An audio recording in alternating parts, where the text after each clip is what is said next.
That's what Liberace said. Hey. Hey. Hey. We are live, apparently. So, hello, everyone, and welcome to the pre-show. The pre-show is about 15 minutes of us looking like idiots. Yeah. No, big hello to everyone. So, we'll do all the formal stuff once we start the proper show. But just for those who are new here, we've got Dean and Steve below us. So, wave hello, Steve and Dean. Well, Dean can't hear us. And then we've got, hello, everyone. Nice to meet you. Hello. Hey, Andy. And then we've got Andy on the bottom right. Now Andy and Steve haven't met, so you guys can say good day to each other. And hopefully this guy here will turn up. We all know who he usually is. So, and a big hello to all the chatties. Let's see if my chat thing works. Yeah, that's working. Good. Oh, Darren's just turned up. We're streaming already, Darren. So if you can hear me, we're streaming. Okay, I can hear you. Hey, so say hello to the world, Darren. mate. Hello, hello. Dean. Hi, Darren. Hello, Darren. Hello, Rants. Hi. How's things? We're good. All right, so chatties, let us know if you're happy with the audio, because I haven't asked you that yet. So let's get some feedback in chat to tell us if you're happy with the audio. Now I'm just going to go to this graphic. This is about as loud as the audio gets. Go.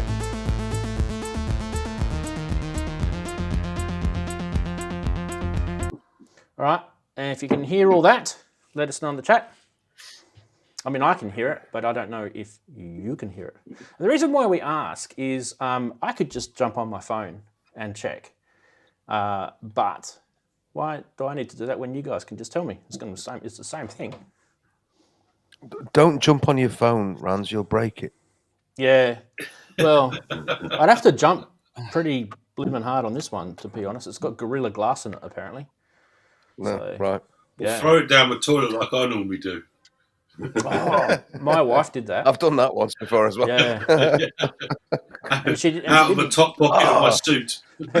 She didn't do it in disgust either. She did it by accident. It was just in the pocket, and I think as she stood up, it went bloop, into the toilet. It's like, you know when those things happen, she was saying to me, it's like slow motion.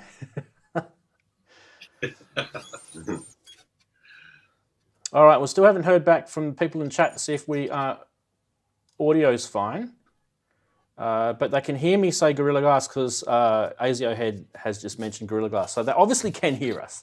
Right, good. Yay. Yeah, Gorilla Glass still breaks. That is correct. That is correct. Anyway, yeah. Now, topic-wise this week, we still... we're doing that sort of free topic this week. So we'll get onto that a bit later. This is going to be quite a sort of chatty type show. So if you've just joined us and you're watching this on a replay, this is one of those shows where you might not need to look at our faces. You could probably just listen to us and get back to your business. Well, we might show a few things, and we'll let you know when we do. When we do a regular segments, we'll definitely be showing you some stuff there. But yeah, yes. So some. Is it a bit colder in the UK today? What temperature is it over there? About 19 here. Yeah, I thought it was. Because last week you had like a 37, didn't you, during the week? No, not 37. 35. 35.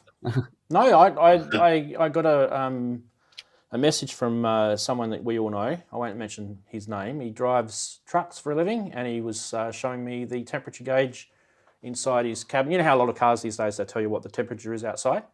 And it was 37 degrees in the UK. And I thought, geez, that's not bad.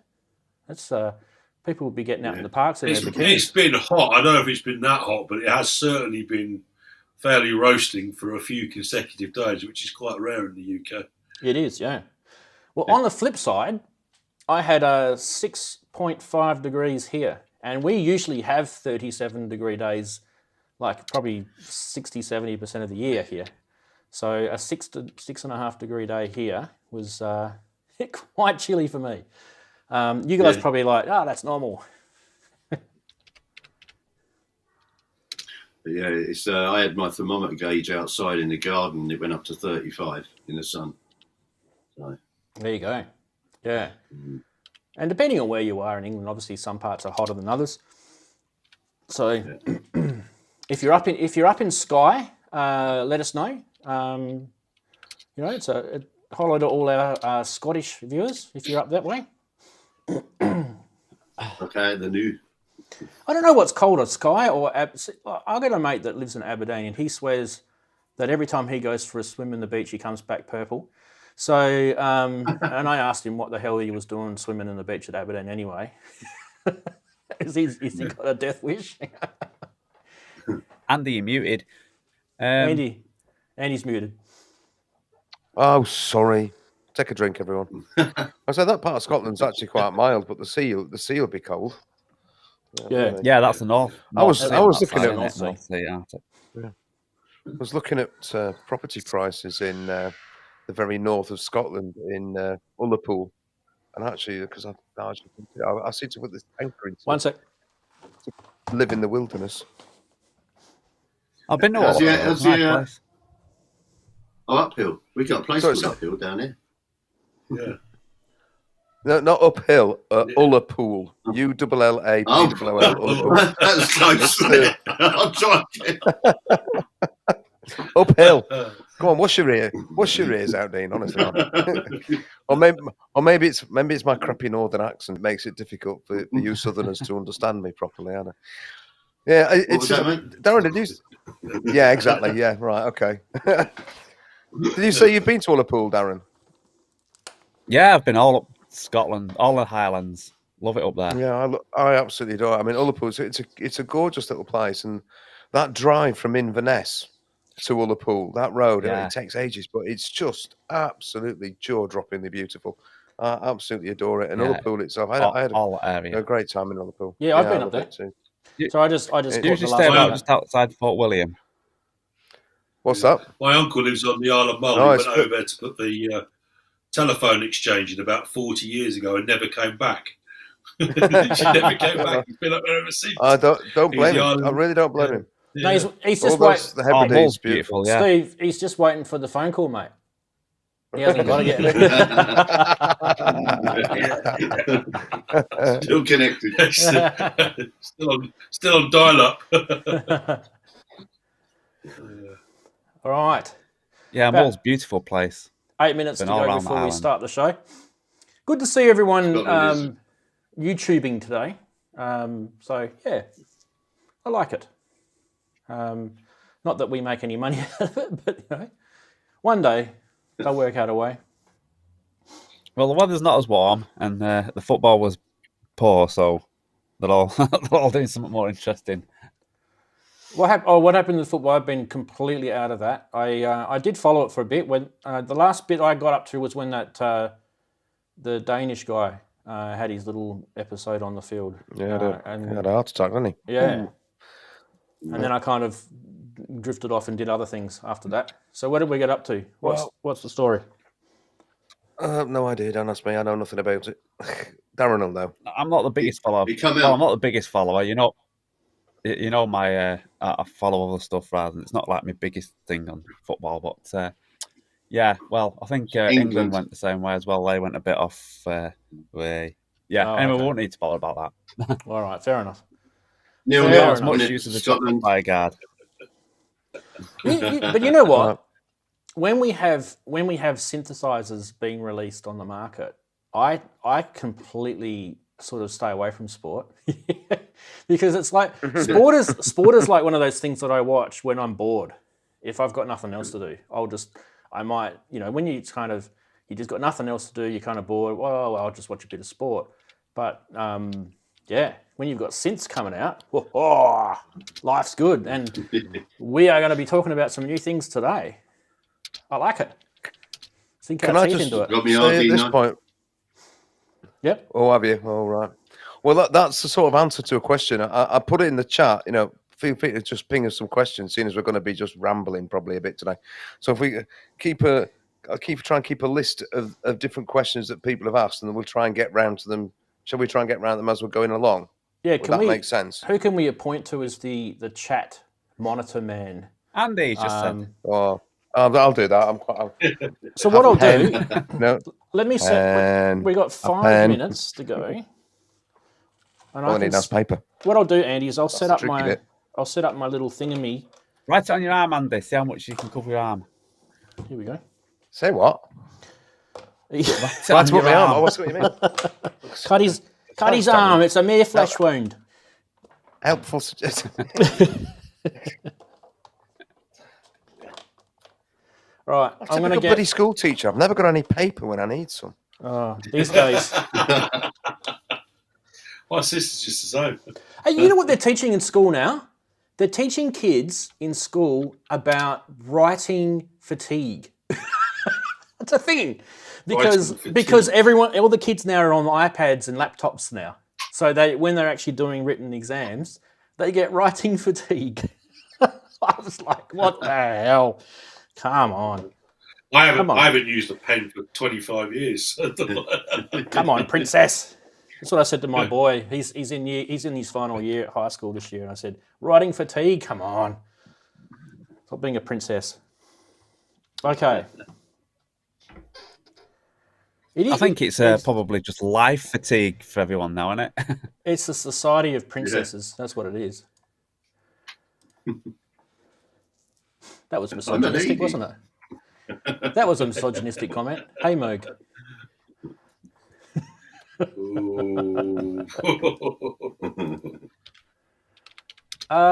Why does it say Synth Geekery 112 on here? That's not right. I got to fix that. Okay, we'll sort that out later. That's the wrong episode number. We're actually up to 120. I must have typoed that, I think. Okay. Andy, what I'm going to do is I'm going to get up the thing where I can do the chat, that little bubble where I can highlight a comment. Yeah. Wish me luck. Well, I'll keep scribbling nonetheless. I suppose remember to put at Ranzee or at Andy or at Darren or one of us, and we'll pick it up. I suppose. Yeah. Hopefully, we'll see it. Now, the last comment that I got on here was Jim Glue. Let me check. Yep. Jim? It's working. G'day, Jim. Right, and we've got 3 minutes to spare. Hey, everything's working. God, let's everyone touch wood. Oh. Done it now.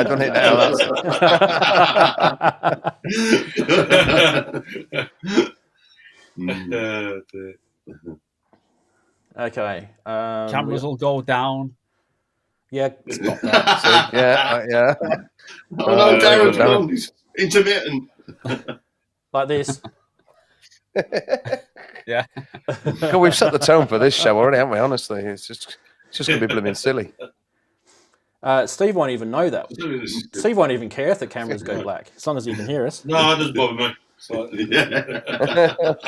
That's what we were doing just then, Steve. We were making all our cameras go black, and you were like, I think half the chatties won't mind if the cameras go black. Exactly. I mean, gosh, look at it now, bloody ugly mugs. That's for sure. Probably goes mute every now and then as well. It's quite funny because I wired up the whole of his studio and I got no idea what he looks like. I just I've got a very, very like familiar kind of like being on my knees on the carpet for 2 days, like plugging wires into places, and then just telling me where the holes were. He knows the carpet well. If it's any help, Steve, Dean's gorgeous. All right, that's all you need to know. He's gorgeous. All right. very beautiful specimen. Yeah.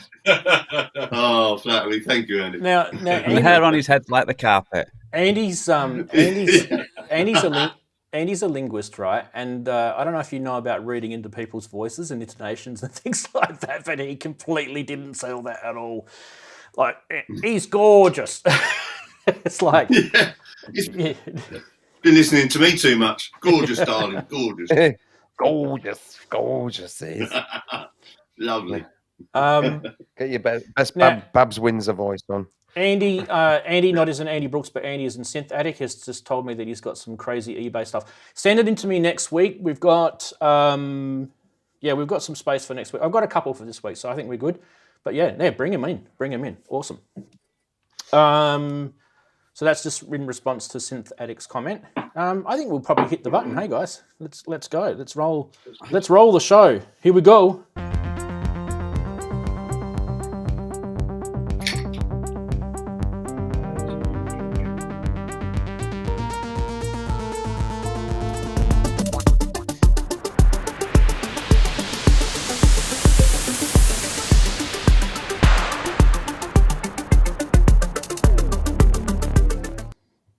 Well, hello, welcome to another Saturday. It's awesome to have you guys here.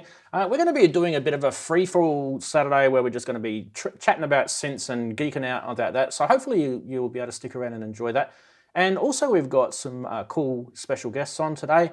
So we'll introduce you to those guys in a sec. And also we have some synth news. Yes, finally someone's brought something out for us to sink our teeth into. So this is going to be a good show, and I'm kind of pumped, as you could probably tell. But anyway, before we sort of get into all the formalities of everything, let's say hello. We'll start with our new guests.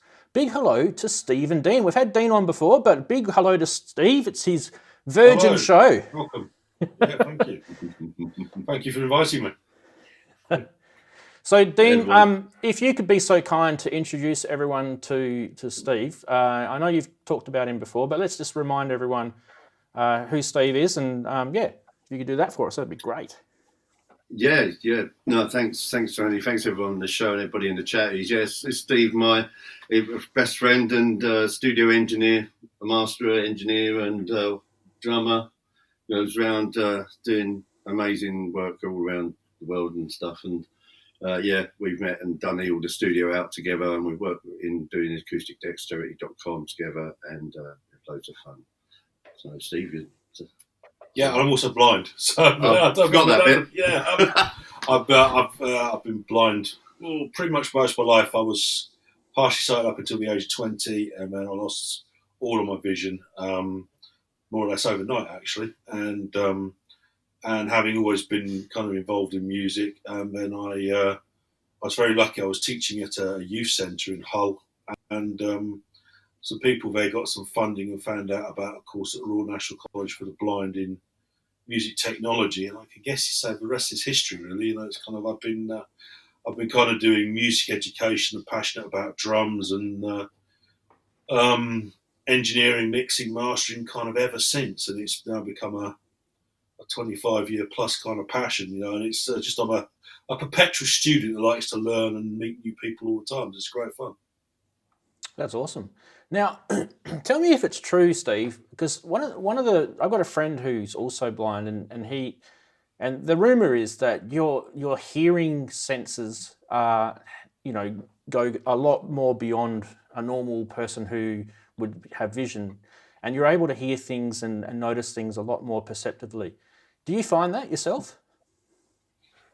Yeah, I do. I think it's a bit of a myth that your hearing is better than other people's. And I do hear, I have got a reasonably good range of hearing. But I think it's just the fact that, you use your hearing as your main sense to such a degree that it's more a heightened state of kind of, awareness.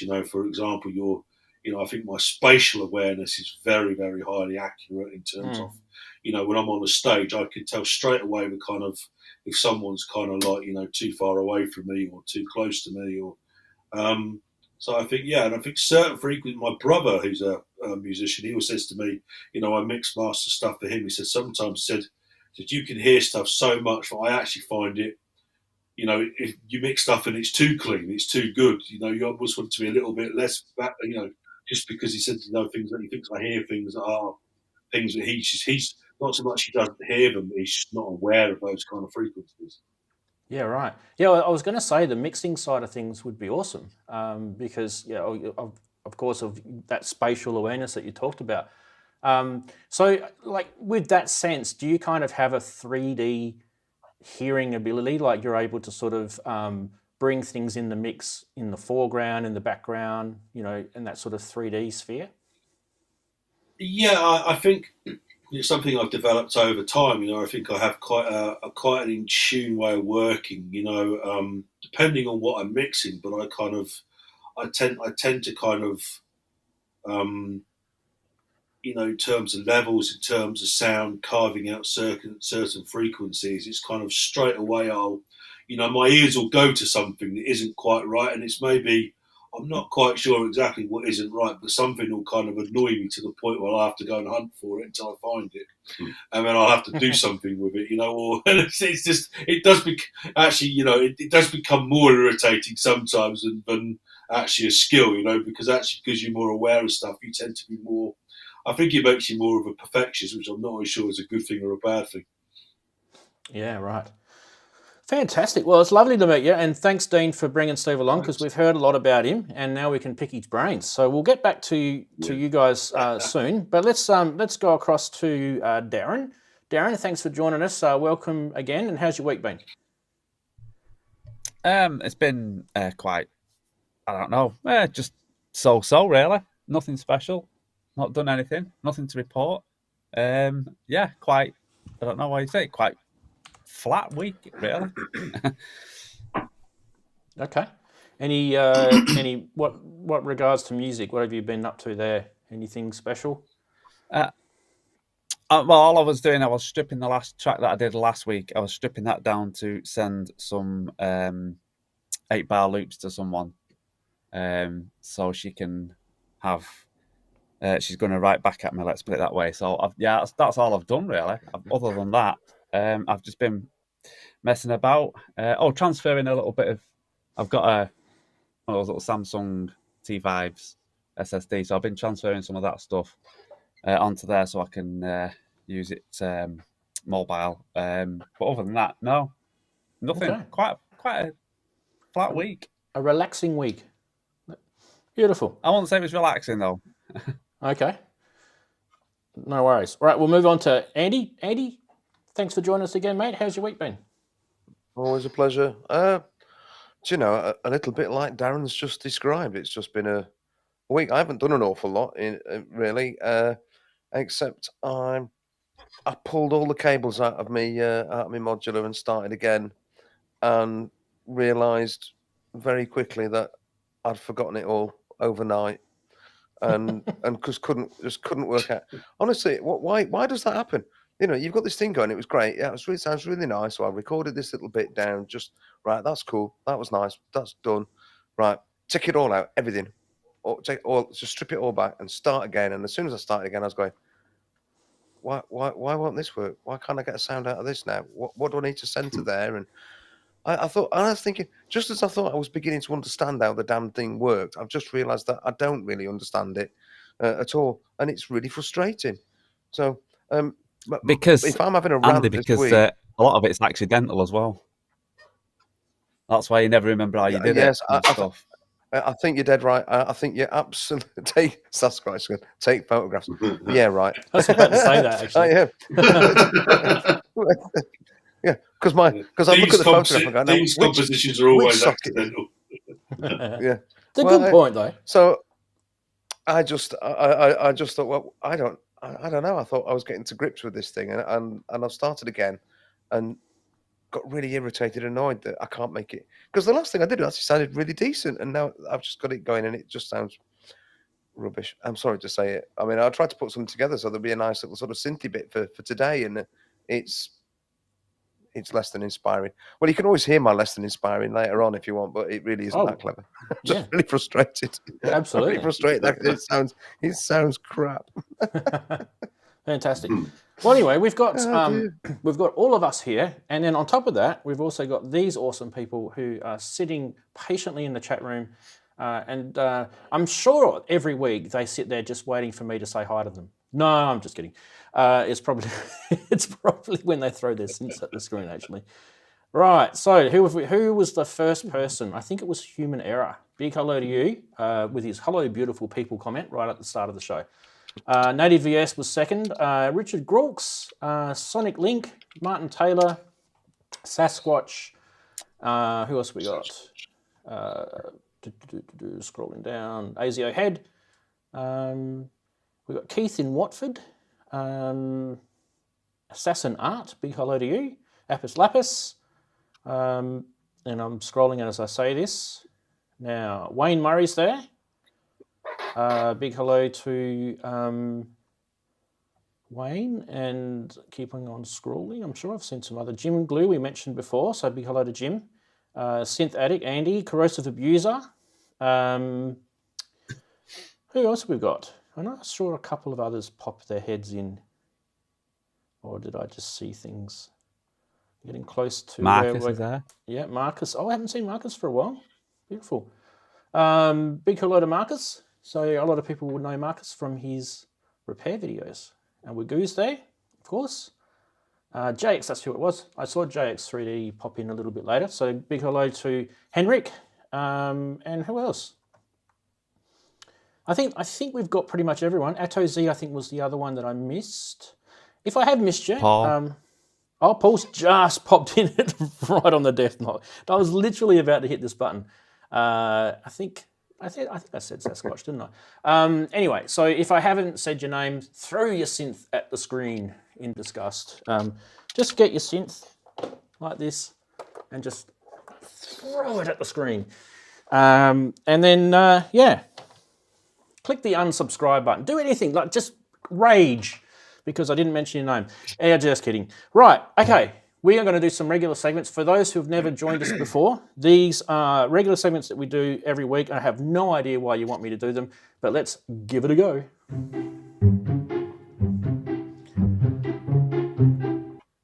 Now, what happens at the end of the internet is they have these stupid things called memes. Now, you've probably got kids, and kids probably showed you one of these things a few years ago, and you probably called it a meme or a meme, and they probably laughed at you. They're called memes, apparently. That's what my kids have schooled me on the correct pronunciation of it. But stranger things do happen when you actually do check these out. And sometimes, you never know, you might actually get a laugh at some of these. So we'll start off with this one. Hey, Mr. Salesman, I really like these 3D printed VSTs. And he's pointing to a synth, of course. So Steve, what we've got is we've got a salesman in a music store pointing to a synthesizer, and he's saying, I really like these 3D printed VSTs. So, right, here we go. Next one off the lane. So this is a bit of a Photoshop job. For those hard to reach modular chops, eh? Yeah. And it just makes a bleep sound. Who feels happy about this guy? It's an interesting photo. What is that? We've got some surge modules in there. Are those ladder ones? up against the modular, making it a ladder feel. Yeah. Right. You know, this guy must be a midget, though. Seriously. I mean, it's definitely not to scale. That's for sure. Some of these are crazy, right? This one has actually had me laughing out loud. Oh, dearie me. I think I saw this one on the Pro Synth Network forum. Video finally indicted for 1981 murder of the radio star. Yeah, picture of a VHS tape in like another foot scale thing when they took a picture of a criminal. So I think my comment was, we can't rewind. We've gone too far. Throwing a sense at the screen again. Here we go. How people think mixing works. This one's for Steve. So what we've got, Steve, is we've got a car, a guy with an old car, and he's polishing it, and he's polishing it again, and he's polishing it again. And eventually it turns into a Lamborghini. That's how mixing works. That old trick, yeah. I'm turned into turds. Yeah, polishing turds. Beautiful. All right, what was your favourite, guys?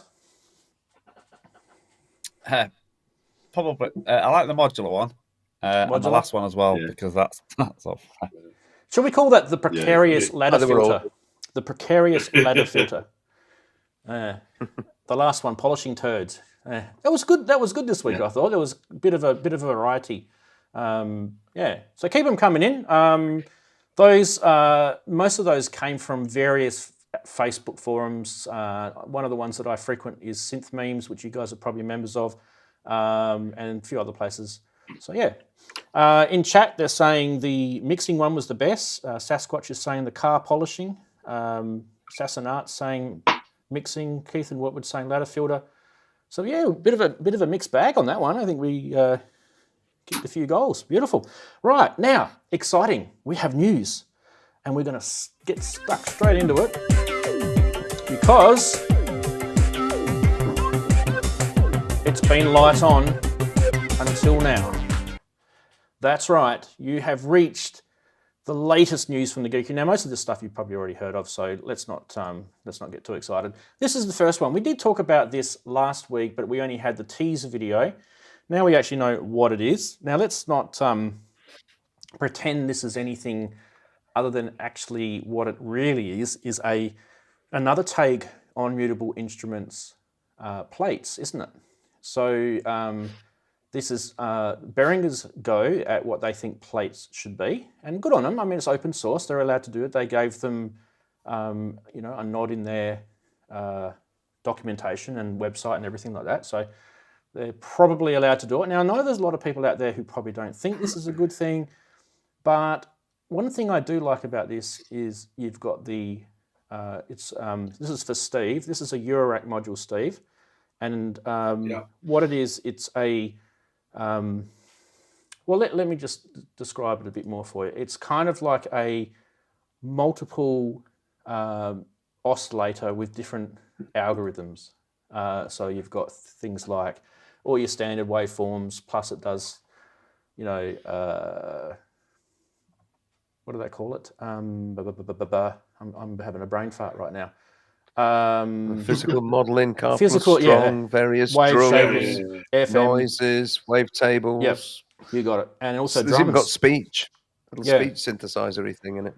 And then you've got these knobs that you can start mucking around with what these waveforms do. So you've got timbre, harmonics, frequency, and morph. Morph's probably the cool one. And yeah, so I mean, look, it's pretty much what the plates module originally did, but they've Behringer added, I think, a number of extra waveforms, and yeah, so 149 euros is what they're asking for it. I've seen it priced more. I've seen it priced less. I believe most people can order it now. So, and look, and if you do go to their website, they do actually give Mutable Instruments a nod. So those people who are kind of like, oh, not another clone, and they, you know, ripping people off, well, they're allowed to kind of in this sense, but yeah, let's not worry about this too much. What kind of we want to know first is, does this interest you? Who wants to have a quick comment first on this? Who would get one of these? Andy? Yes, because one of my next purchases was going to be Platts anyway. I was going to get it. I still may get the Mutable Instruments Platts first, but I do think it's an interesting module. I really do. I mean, it's the code is open source, so anybody can use that code as long as it's sort of credited and they do a certain little doff the cap in certain directions, which I'm sure Behringer would have done. I mean, there are loads of other clones of all these Mutable Instrument modules out there anyway. You yourself know, Rans, you've got a few of them, so it's not new. But Behringer have done their own things with it. They've put other sort of oscillator models in, and they've set it out differently. It looks clear. It's not a straight rip-off. So I'm not in any way, you know, irritated or anything that Behringer have done something else that's based in somebody else's work. I mean, because they are allowed to with this. That permission has been granted anyway. Arturia did with the Micro Freak. They put the same sort of models in as well. And they got in a bit of a sticky patch, didn't they, with Emily? But I think they've done it. It'll be decent. I mean, it does sound. I mean, the Platts module and the braids module that preceded it sound fantastic. They really do sound great. So I'm definitely in the market for one of these. Definitely, yes. So the other, Andy, while I got you there, the other modules that they did mention is the Super Saw, the FM drum, a cowbell, because everyone needs a good cowbell, and the toms. So these are the extra ones that Behringer have added. And not to mention that oscilloscope little OLED display too, which is pretty handy. So yeah. Anyone else want to have a quick comment about the Behringer Brains. What do you guys think of the name? I would have just said the same as Andy, actually. I'll just say the same as Andy. Nothing really to add to that. Like I say, I've just basically made a nicer looking braids, I think. With the. Have you got one of those, Darren? Not much to say about you it. actually... I've got plaits, yeah. You've got plaits, yeah. I thought you did. So it's a handy module, isn't it, Darren? The plaits, because you've got it's a great little module. It's you don't have tuning issues with it. That's the good thing about it. The only thing they don't seem to do. The only thing they when I go to my module, I'm not bothered about tuning because it's just for noises. Let's get what was Dean saying then? Yep.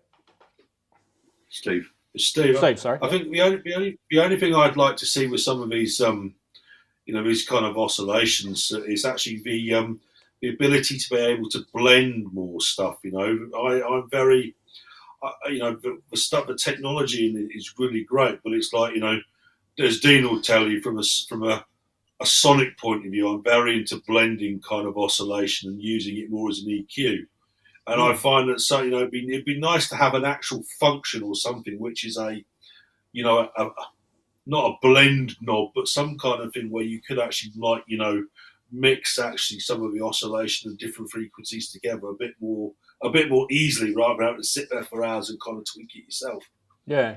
So Steve, this one's got a morph button, which is kind of what you're saying, blend. It's kind of what that does. And on top of that, it does have a frequency button, a harmonics. Sorry, I'm saying button. I meant to say knob. Sorry. Frequency knob, harmonics knob, and a timbre knob, which is more to do with the selection of the algorithm. So the harmonics, the frequency, and the morph, they're all knobs. And now with those three knobs, you can actually then plug a CV. Let me just bring the graphic back. I don't know if it actually clearly shows it here. But you can actually bring some CV controls into some of that. Now, I don't know, so it definitely looks like there's CV control of the morph, CV control of the frequency, CV control of the harmonics, and CV control of the timbre. Yeah, so there you go. And there's also attenuation on the timbre with plus or minus attenuation, and you've also got that on the morph. And with the frequency, there's an FM attenuator on it as well. So quite a bit, actually, quite a bit. Yeah. All right. How many voices is it? Do you know? Because I'm a bit in the dark with this, because obviously I haven't quite got into the modular world yet, really. It's just monophonic, Dean, but it does have a chord mode. There is a. Right. I don't know quite how the chord mode works, whether you can select different waveforms to go into the chord or whether it's just an algorithm of its own. I suspect it's an algorithm. Probably that. Yeah. Yeah. So. Yeah. All right. Maybe we'll have a quick display of what chatties are saying about it. Is there Native ES is saying, is there a reason why the outputs are on the far left and right? It seems a bit counterintuitive. Yeah, I kind of noticed that too. So let's just grab that back up. See how you've got out 1 and out 2? Now, I believe with the out 1 and out 2, if you use it in a standard sort of way, it's like left and right. Kind of like what you do with what you get with clouds, and also rings as well. But you can actually use it as kind of separate outputs too. So it depends on the algorithm, of course.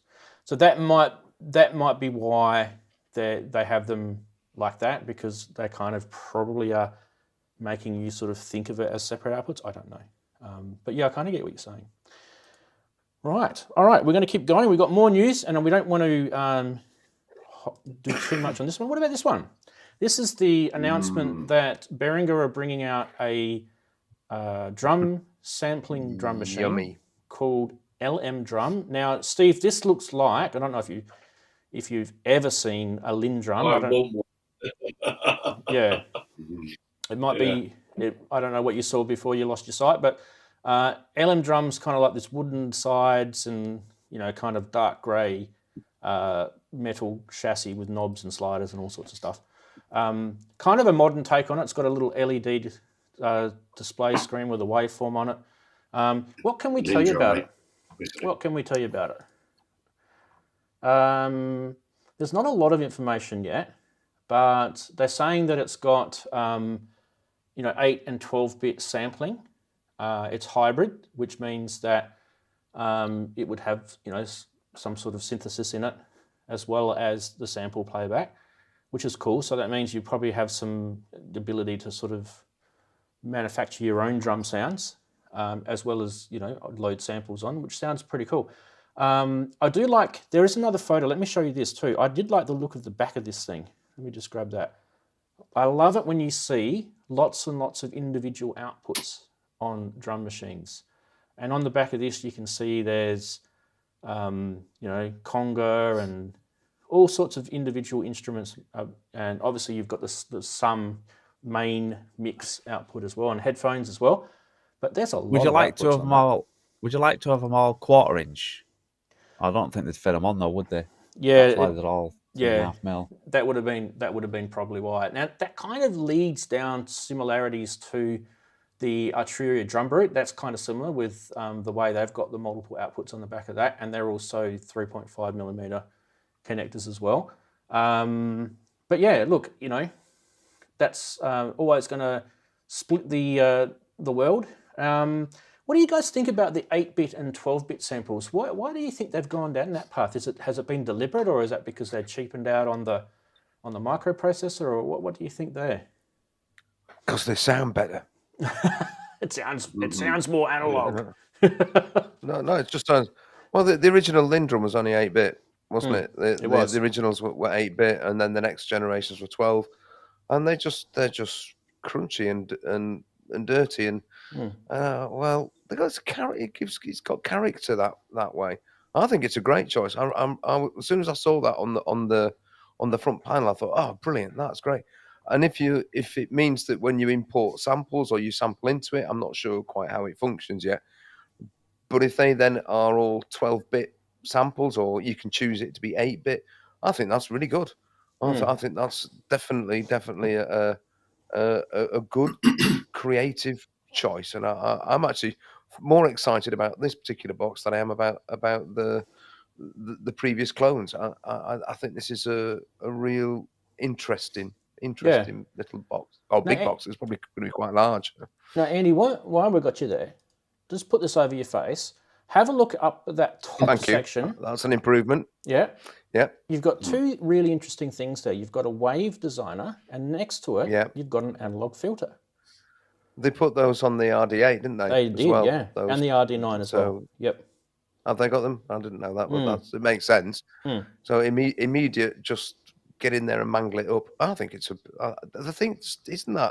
Isn't that just a beautiful looking thing? It really is. just gorgeous. It just reminds me of the 80s. It just looks like 80s, doesn't it? Absolutely. Yeah. Yeah.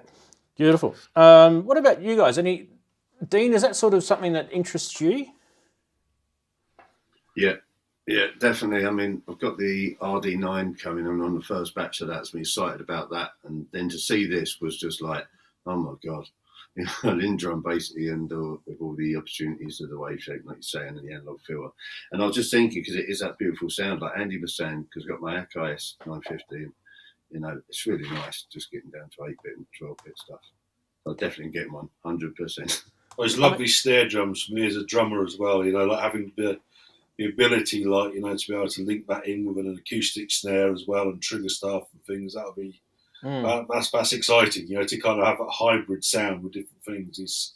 That excites me. I'm definitely interested in getting one of them quite as soon as they come out. Yeah, I mean, no one's got £5,000 to buy an original, have they? So, I mean, that's kind of half the problem. Darren, you want to make a comment on the LM drum?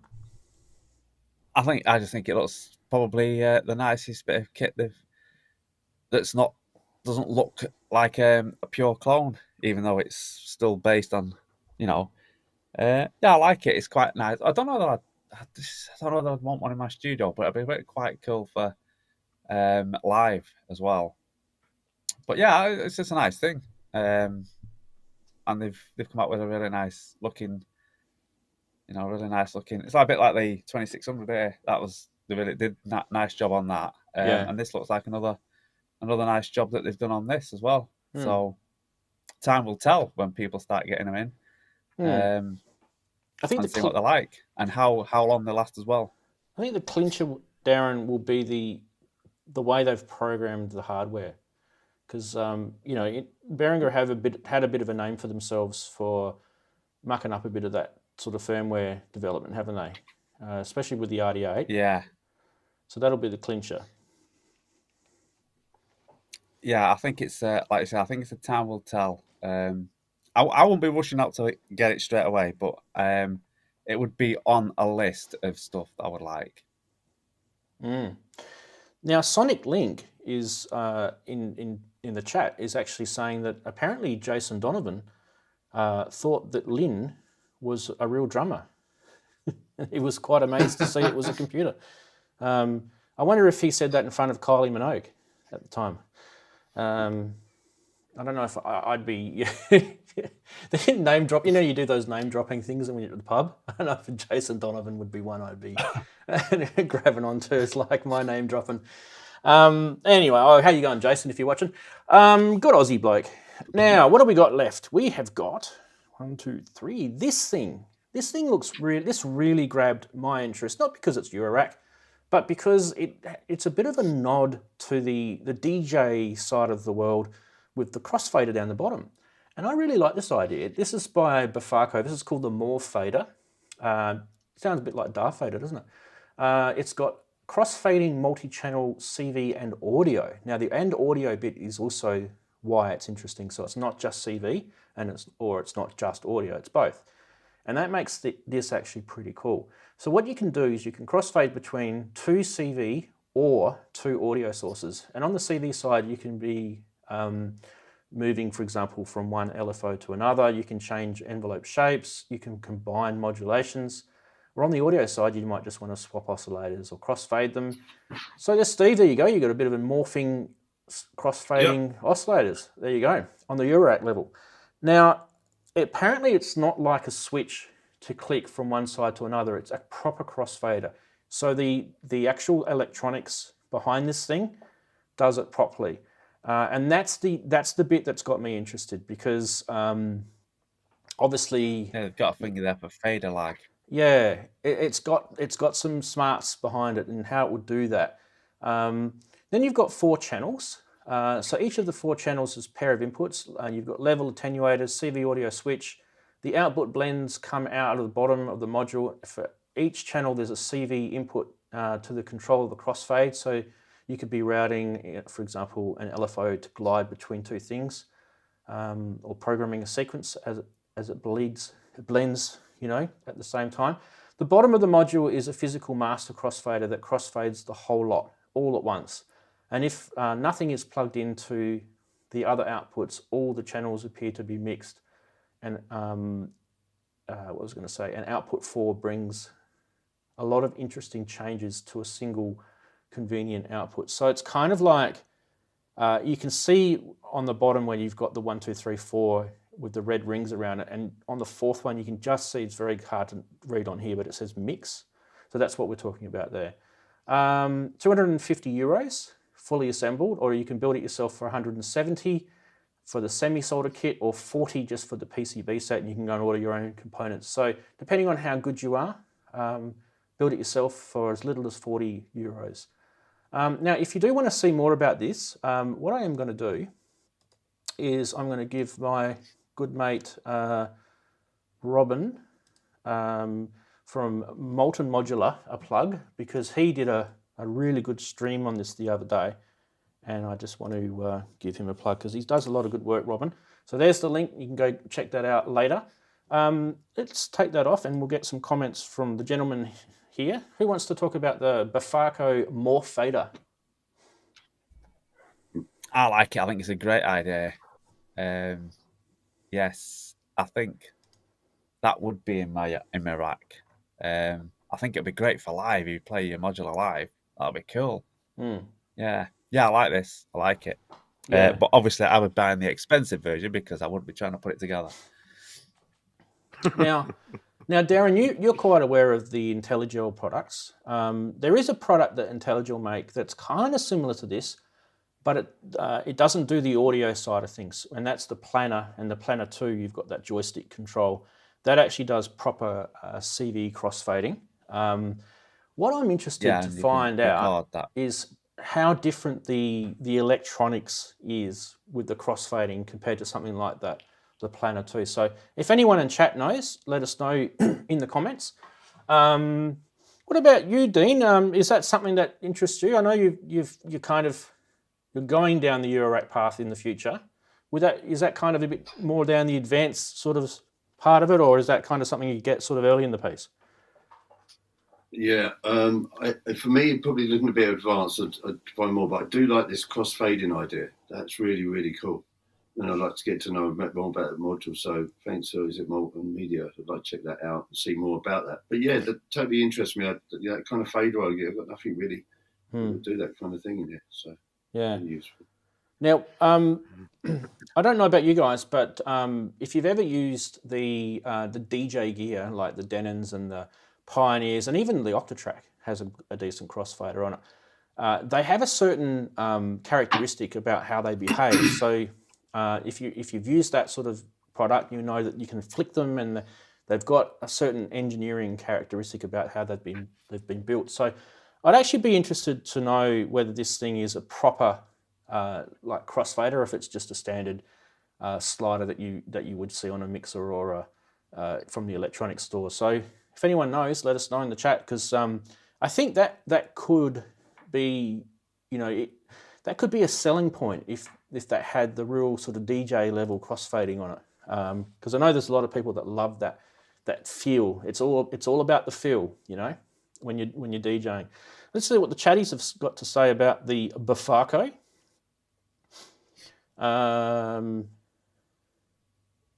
Just having a quick look. It's hard to read quickly. Synthetic saying he uses the fader on the Akai Force. Would be fun on Modular. Yeah.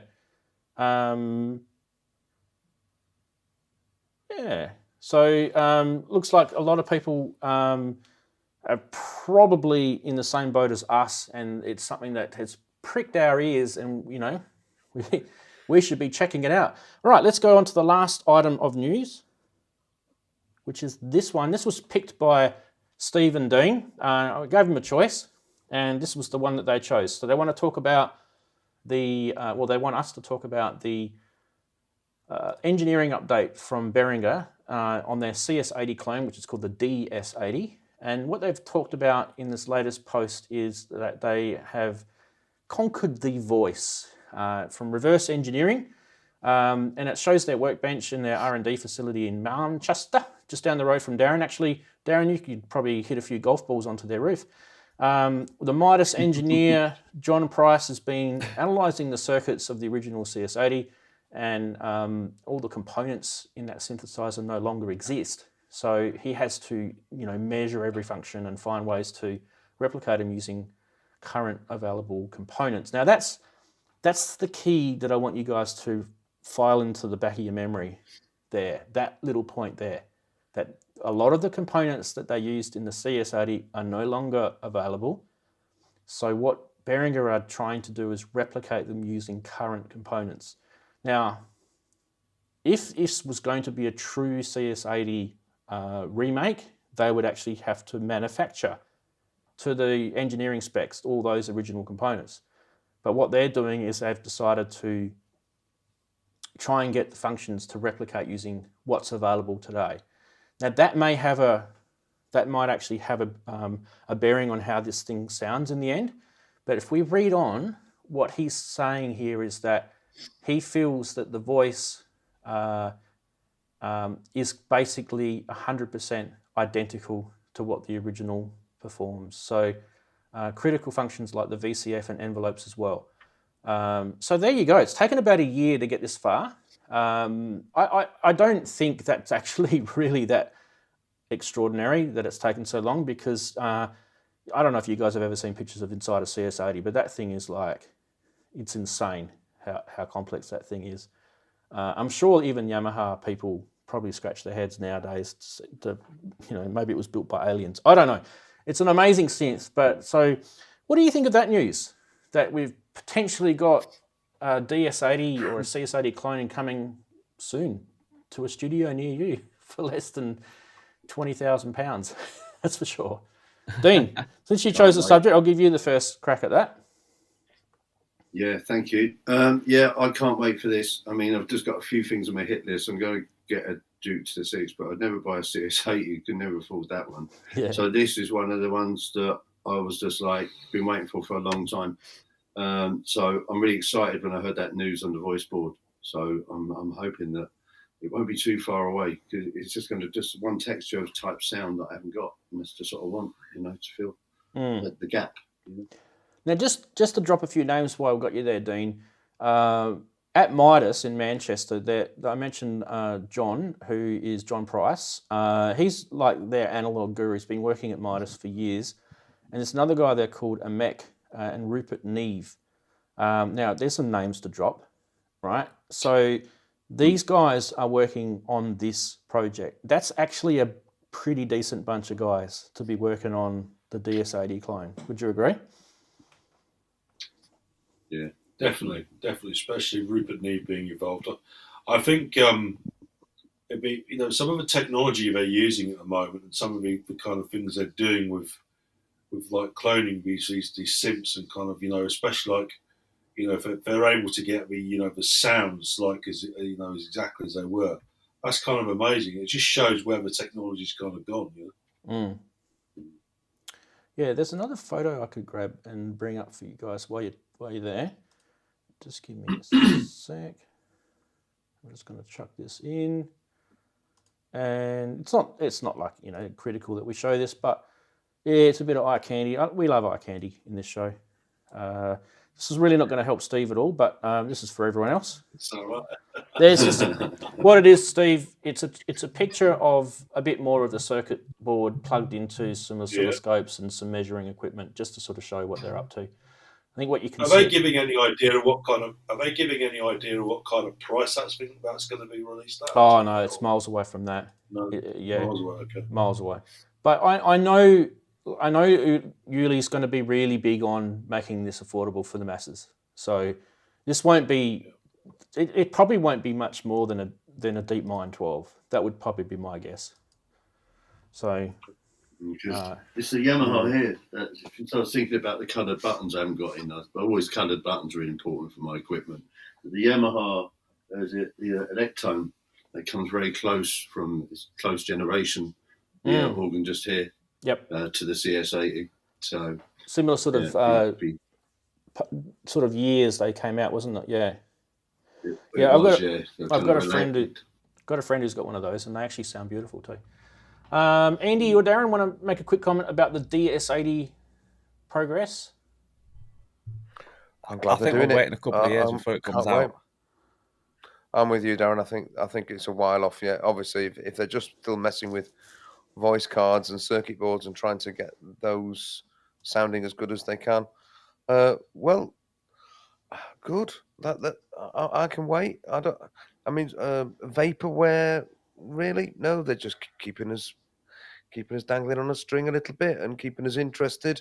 Don't really mind that. I quite like the fact that they're actually working on it. It may be that it comes to nothing. It may be that it becomes a wonderful machine that we can all get our hands on for hopefully not a huge sum of money. I think, see, personally, Rand, I think it'll be more expensive than things like the DeepMind. I think it'll be pricier, particularly if they're fitting polyphonic aftertouch keyboards to it, which I guess if they're going to be true to the CS-80, they're going to have to. Now, that's not necessarily a huge expense, but it'll certainly be some. Will they just fit a synth keyboard, or are they going to fit a nice wooden weighted one on it, which the CS-80 had? We'll have to. Those are all things we'll have to wait and see. I personally, I'm not too bothered if they don't fit a wooden keyboard, but I think it will need to have polyphonic aftertouch. Look, it probably will. And the only reason why I mentioned the DeepMind 12 is because that's actually probably one of their more expensive synths. So when we're talking about Behringer pricing, as a whole, we're not talking about like an MS-101 price or a TD3 price. We're talking sort of their more upper end prices. So like a DeepMind 12 is up there. Yeah. Oh yeah.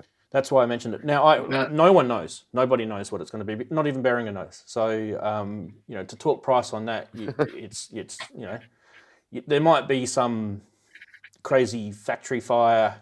You know, I would imagine this is probably still 2, 3, maybe even 4 years away before we see it, you know, on the market. That's what I would imagine.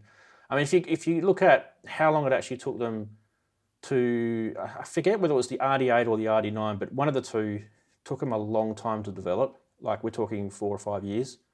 So if you think about that, and they've been talking about the CS80 probably for a couple of years now already. So yeah, I'd still say we're probably 3, 4 years away, maybe.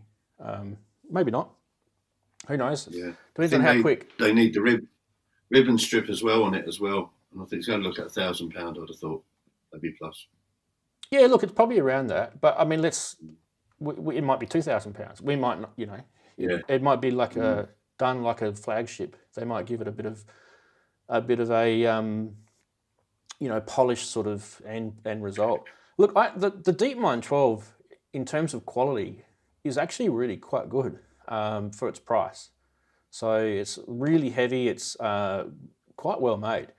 Some people might disagree with me, but I mean the keyboard's not the best keyboard out there, but it's actually quite a decent quality thing for the price. You're talking about a 12-voice analog synth. I mean, when that thing came out, how many 12-voice analog synths were that priced?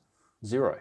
So, you know, that's what we've got to keep into consideration. Now, I don't know if we just paused for a second on YouTube, but I just got a yellow warning. Let us know in chat if we're still running.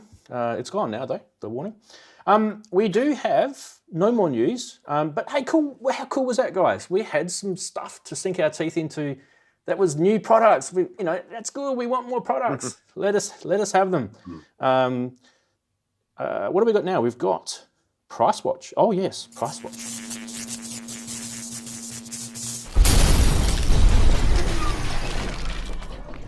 Not a massive amount of Price Watch happening during the week, but I did have a couple of people send me stuff in. Let's start with let's just start with this one. Vintage Roland SRV 330 digital reverb rack unit for that price. Can you guys? Are you guys happy to pay that price? $10,000. It's all about scams. It is. I think he's just pressed the random button, hasn't he? He's just gone, oh well, just make me an offer, see what I get. Just hit 9999. This is a Japanese eBay seller, but he will post it anywhere in the world. That's nice of him. What a nice fella. For 10,000 US, you can get yourself one of these. There's no auction on this. It's literally just that. There's no make him an offer, nothing. It's that. Bad luck if you don't like it. Sorry, mate, but I think there's going to be crickets on your inbox with that one. This one was sent in from Magoo. Now these are the Andy. You can pronounce the module name. Strymon. Yes. This good gentleman has passed on, so our condolences to him. But as a result, what seems to be happening, this was sent in by Wagoo, by the way, is these modules are now fetching some pretty nasty prices. And this is for Steve. We're talking about, you know, single function type modules here for Eurorack, and they're sort of around the 2,000 euro mark, which is just crazy. Some of them are lower, some of them are around the 1,000.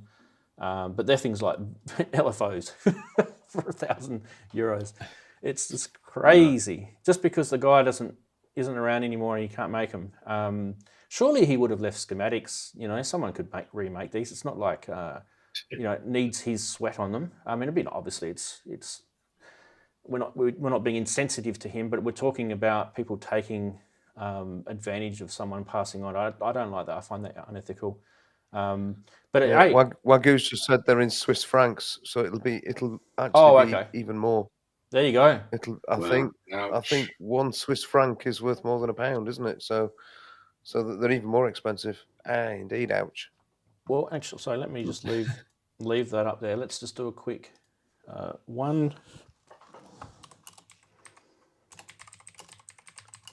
We'll do it to GBP. So one Cis Frank is 0.78 pounds sterling, and is it? So it's a little less. Sorry, I didn't realize. I thought it was more. And it's about on par with US dollars. Okay, so 2,000 US is kind of what it is. So it's about 1 to 1. There you go. Fantastic. Now, I just can you guys keep a note of? There's been a couple of questions that have just popped in. It's about to scroll off. The one from Keith, Andy. Keep a note of that one about the change of logos. I want to get to that later. Before it disappears. Oh, Keith's just retracted it. Keith's just retracted it. All right, we're going to go to the next one. No, and this too late. Too late, Keith. We've got it. Too late, Keith. Yeah, you retracted it. The next one is the Alesis or Elysis. Elysis quarter synth. Aha. Alisi. Yeah, Alisi. Yeah. Was it Jean Alisi? 650 starting pounds on the starting bid. No bids, of course. £910 is the price he's asking. He's from Rochester. Hello to all my friends in Rochester in the United Kingdom. Now, this seller is probably going to struggle with that price, just quietly. Now, Steve, this is a rompless synth. This is pretty much, it had a pretty small memory in it, and it was just really quite basic. Andy was saying that it probably doesn't even have a filter on it. Is that right, Andy? Or I think it has a filter. I just think it's a non-resonant filter, but I may be wrong. It's a long time since I had a play on one of those. It's also if anybody knows in the chat, do let us know. It's also got Wagyu a damaged probably knows. key. He probably got one. Yeah, down towards the Best bottom. Take to a charity shop. Whenever you see, this is a warning for you. Whenever you see a photograph of a synth on bitumen, on tar, it's out the back of the lorry, right? Come on. He's just pulled it out the back of the lorry and he's gone, right, put this one up on eBay. You should be able to get £1,000 for this one. Yeah. So trying your luck on that one. Let's see what the chatties say about the Elysis synth. Alisi.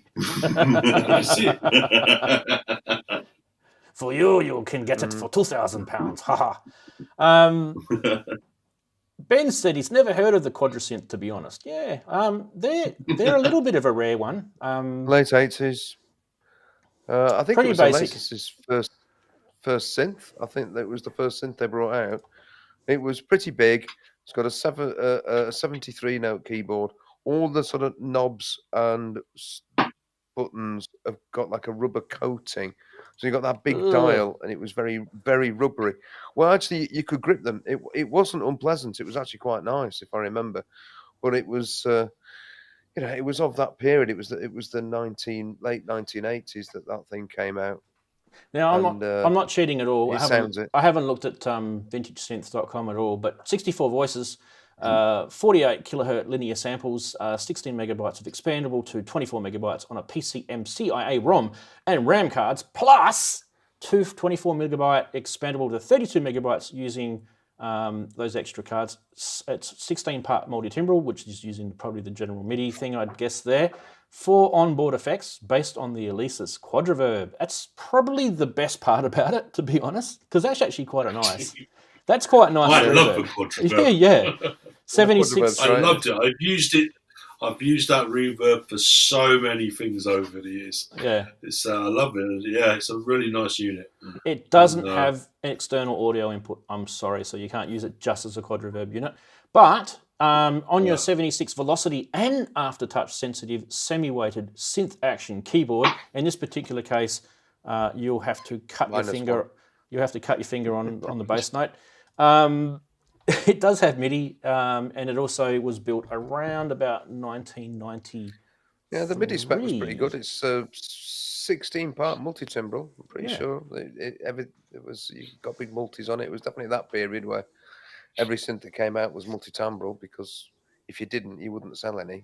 It's funny how that's changed, isn't it? That people are quite happy to bring out synths which are just, there's a synth, just one thing, just makes a sound. Well, what's changed about it channels of is everyone's got computers. You're going to sell it. Yeah, what's changed is the workstation's not as they don't big need it anymore, is it? Yeah, that's the thing. It was all about workstations. Like the Korg Game 1. Yeah, they can just, instead of rocking up to gigs with a synth under their arm, they can rock up to synth with up to gigs with a laptop under their arm, and they can bring their favourite analog synth with them. That's basically the change, which I think is a good change. It's a good change. Right, we've got rant time now. I need to set this up because I need to find. There was a little bit in here.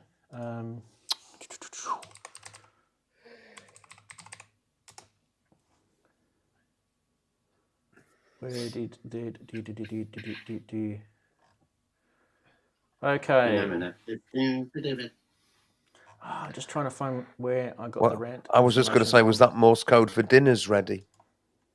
No, we might actually. I'll hold off on the rant section just because I can't find the thing that I was going to read, and it's just disappeared off my screen. I hate that. All right, we'll hold off on the rant section. We do have that coming up, but what we'll do is we'll go straight into. We'll go straight into. Your blood's up. Have a rant. You want to have a rant now, do you? No. You just going, oh, why does that always happen to me? Where's it gone? No. You're in the right frame of mind for having a good rant right now. Yeah, not really, but I know what you're saying. I can't find the thing where I've been given some information. Anyway, doesn't matter. I will find it in a sec. That's fine. Anyway, what we'll do is we will go to the next segment, which is basically what we call Saturday Sonority, which is really what this show's about. It's just basically talking about synths and our loves and our passions of anything that's related around that. And because we've got Dean and we've got Steve here this week, I thought what I might do is hand it over to these gentlemen. I reckon they've got some interesting stuff to talk to us about. So over to you guys. Floor's yours. Saturday Sonority, go. Hey, thanks a lot. Yeah, Steve, I'll let you take. Okay, so I guess I wanted to have put a conversation out there, about accessibility and kind of the way people work and workflow. It's quite interesting. So I tend to find that a lot of the time in my work, it's not the people I work with. It's not about how they go, oh, how do you do that kind of thing because you can't see. It's more about what they take away from the experience of working with me. I have a great friend who I worked with recently, and he does a lot of making films and storytelling and kind of digital content. And he's saying that the way he kind of thinks about his spatial awareness of audio and kind of visual stuff now is much different just because of having that experience of working with me. And I think Dean's had quite an insight recently into kind of my world, the way I work, because we've been doing this work together, and also he's taken on the mad job of becoming my drum tech now officially, so that's quite interesting. So he's having to get his head around, learning the way that I kind of use technology and access stuff. And it's really, it's a shame that kind of the industry isn't really, it's still a long way behind kind of, the way that their products and things aren't really accessible to people like me when, we want access to the same products that you guys have got access to. And it was interesting you talking about the Eurorack stuff earlier. I mean, that's just completely, out of my usage because it's just completely inaccessible. So I guess it's just, kind of putting that out there, and kind of just, just getting some kind of feedback on that really for me. Yeah. Well, there's the Braille stuff, isn't there? There is that Braille stuff that's out there. Have you guys seen that? There is Braille stuff out, but it's not out there when you're actually using technology. You wanting to use the same technology as you're using as a sighted person. It's like so you have there are computers that talk and things like that. But it's not so much just the fact that there are computers out there that talk. It's the integration of that software. So it's like, for example, like if you've got a program like a DAW, say, and it's really accessible once you've got it installed, but actually the process of installing it is completely inaccessible. So the only way to get it installed is for me to get Dean to help me do it or get someone excited to do it. Which to me just kind of defeats the object of why you're trying to use this gear in the first place. Yeah, exactly. And then if you're trying to work, and the other thing that I find just interesting is actually it's been really interesting for me to work alongside Steve and as we've been layering up with the 626 and the RD8 on the, the Roland V drum on your drum kit, and the explaining it, and trying to do working a different procedure, how deep some of these like page menu diving and stuff like that on modules, where you're having more knobs and stuff becomes really useful for Steve. And because I can try and explain pages where he has to do 1, 2 clicks, and it's 4 clicks to there, 3 there. I'm trying to remember all these little formulas to try and give more accessibility into modules and stuff, And it's really been interesting though to hear like the software, the speaking back software, and everything that Steve uses, give him audible feedback, So it's a really, really interesting kind of like journey I've been on, and we're on together. But it's really like, and also I think we was thinking about, that actual working with someone as a musician across the board, having that relationship and that kind of thing, because we just get on that house on fire. I mean, always having a laugh and a crack, and that's the first thing I think is like we're best of mates, and we really enjoy our time together. Well, we met. We basically met over you. You needed. I lent you a Focus, right? So we got kind of chatting, and he wanted to get his studio up and running, and then it kind of became a thing. And I said, "I'll come and help you wire." And I think even he was a bit shocked at that point. I said, "Oh, I just need your eyes. I'll do the rest. You just provide the vision, and I'll do the rest," kind of thing. And it's all up and running now and working, and he's been in there a few months. I think it's still people's attitudes, out there. I mean, I was very lucky. I was very lucky to train under Paul Cobble, who's one of the very world-known engineers, Hawkwind's engineer, and all the stuff he did, and kind of things. And he just taught so much when I was training, and just a lot of old school techniques. And I've taken those techniques forward, the importance of signal flow, kind of having a really good signal path. And just if you haven't got a great signal path in the first place, why are you recording something? Things like that. Just being really, really precious about having that stuff. And, and I think that's really important. A lot of people don't pay attention to that. They think just because they've got nice mics and they've got great audio signals, or the kit they're using is really good, they don't pay attention, to the actual levels they're recording at in the first place. Yeah, it's good. I mean, and just to also the other thing that's been really great I've noticed is because I've got all the analog gear and it's all knobs and sliders and stuff like that, and that's been brilliant, because we was working with the Moog, weren't we, and making sounds, and they teach me so much, because I like called golden ears. It's just brilliant, so I kind of get a rough sound now. I make a rough sound, and then basically I go, Steve, can you go and make it right? Because it is. But that tactile use again, being able to use analog faders, and everything like that, it comes in such a difference here, because it gives accessibility for Steve, to making the sounds, and getting hands on, getting in there, because he makes better sounds like all day long. So I kind of just let the studio go for now, and you're the main man. No, I don't think so. We work very well together. It's difficult for me sometimes to get across to people what I'm trying to achieve, because they don't always understand what I'm after. And it's like a real perfectionist. I will quite happily mix something 20, 30 times if I'm not happy with it. And someone said to me, "Oh, it sounds lovely," and I think, "No, it doesn't." I'm my own worst enemy sometimes, things like that. I kind of. But plugins. Plugins. I'm very into plugins. I'm a big plugin guy. I use loads of plugins. The one thing I use a lot is I use the. I've started using the last year with the soft tube. A lot of the soft tube stuff with the control and fader, and I really find that's a really good tactile experience. And that's actually very accessible, and I don't think they've really put any effort into it at all. They're just, for some reason, it's just very accessible. I load it up in Pro Tools and it works. So I was quite surprised when I first started using that, and I'm afraid I went out and bought a lot of their plugins, and they've had a lot of my money over the last couple of years. But it's a really good product, and I really recommend people checking it out. Steve, I'm kind of thinking that from the accessibility side of things, because being blind is one thing, but there's also people who've got other disabilities as well. We could list quite a lot of them, physical, and mental disabilities as well. And I think it's a good topic. It's really, I reckon we could probably do a show on this.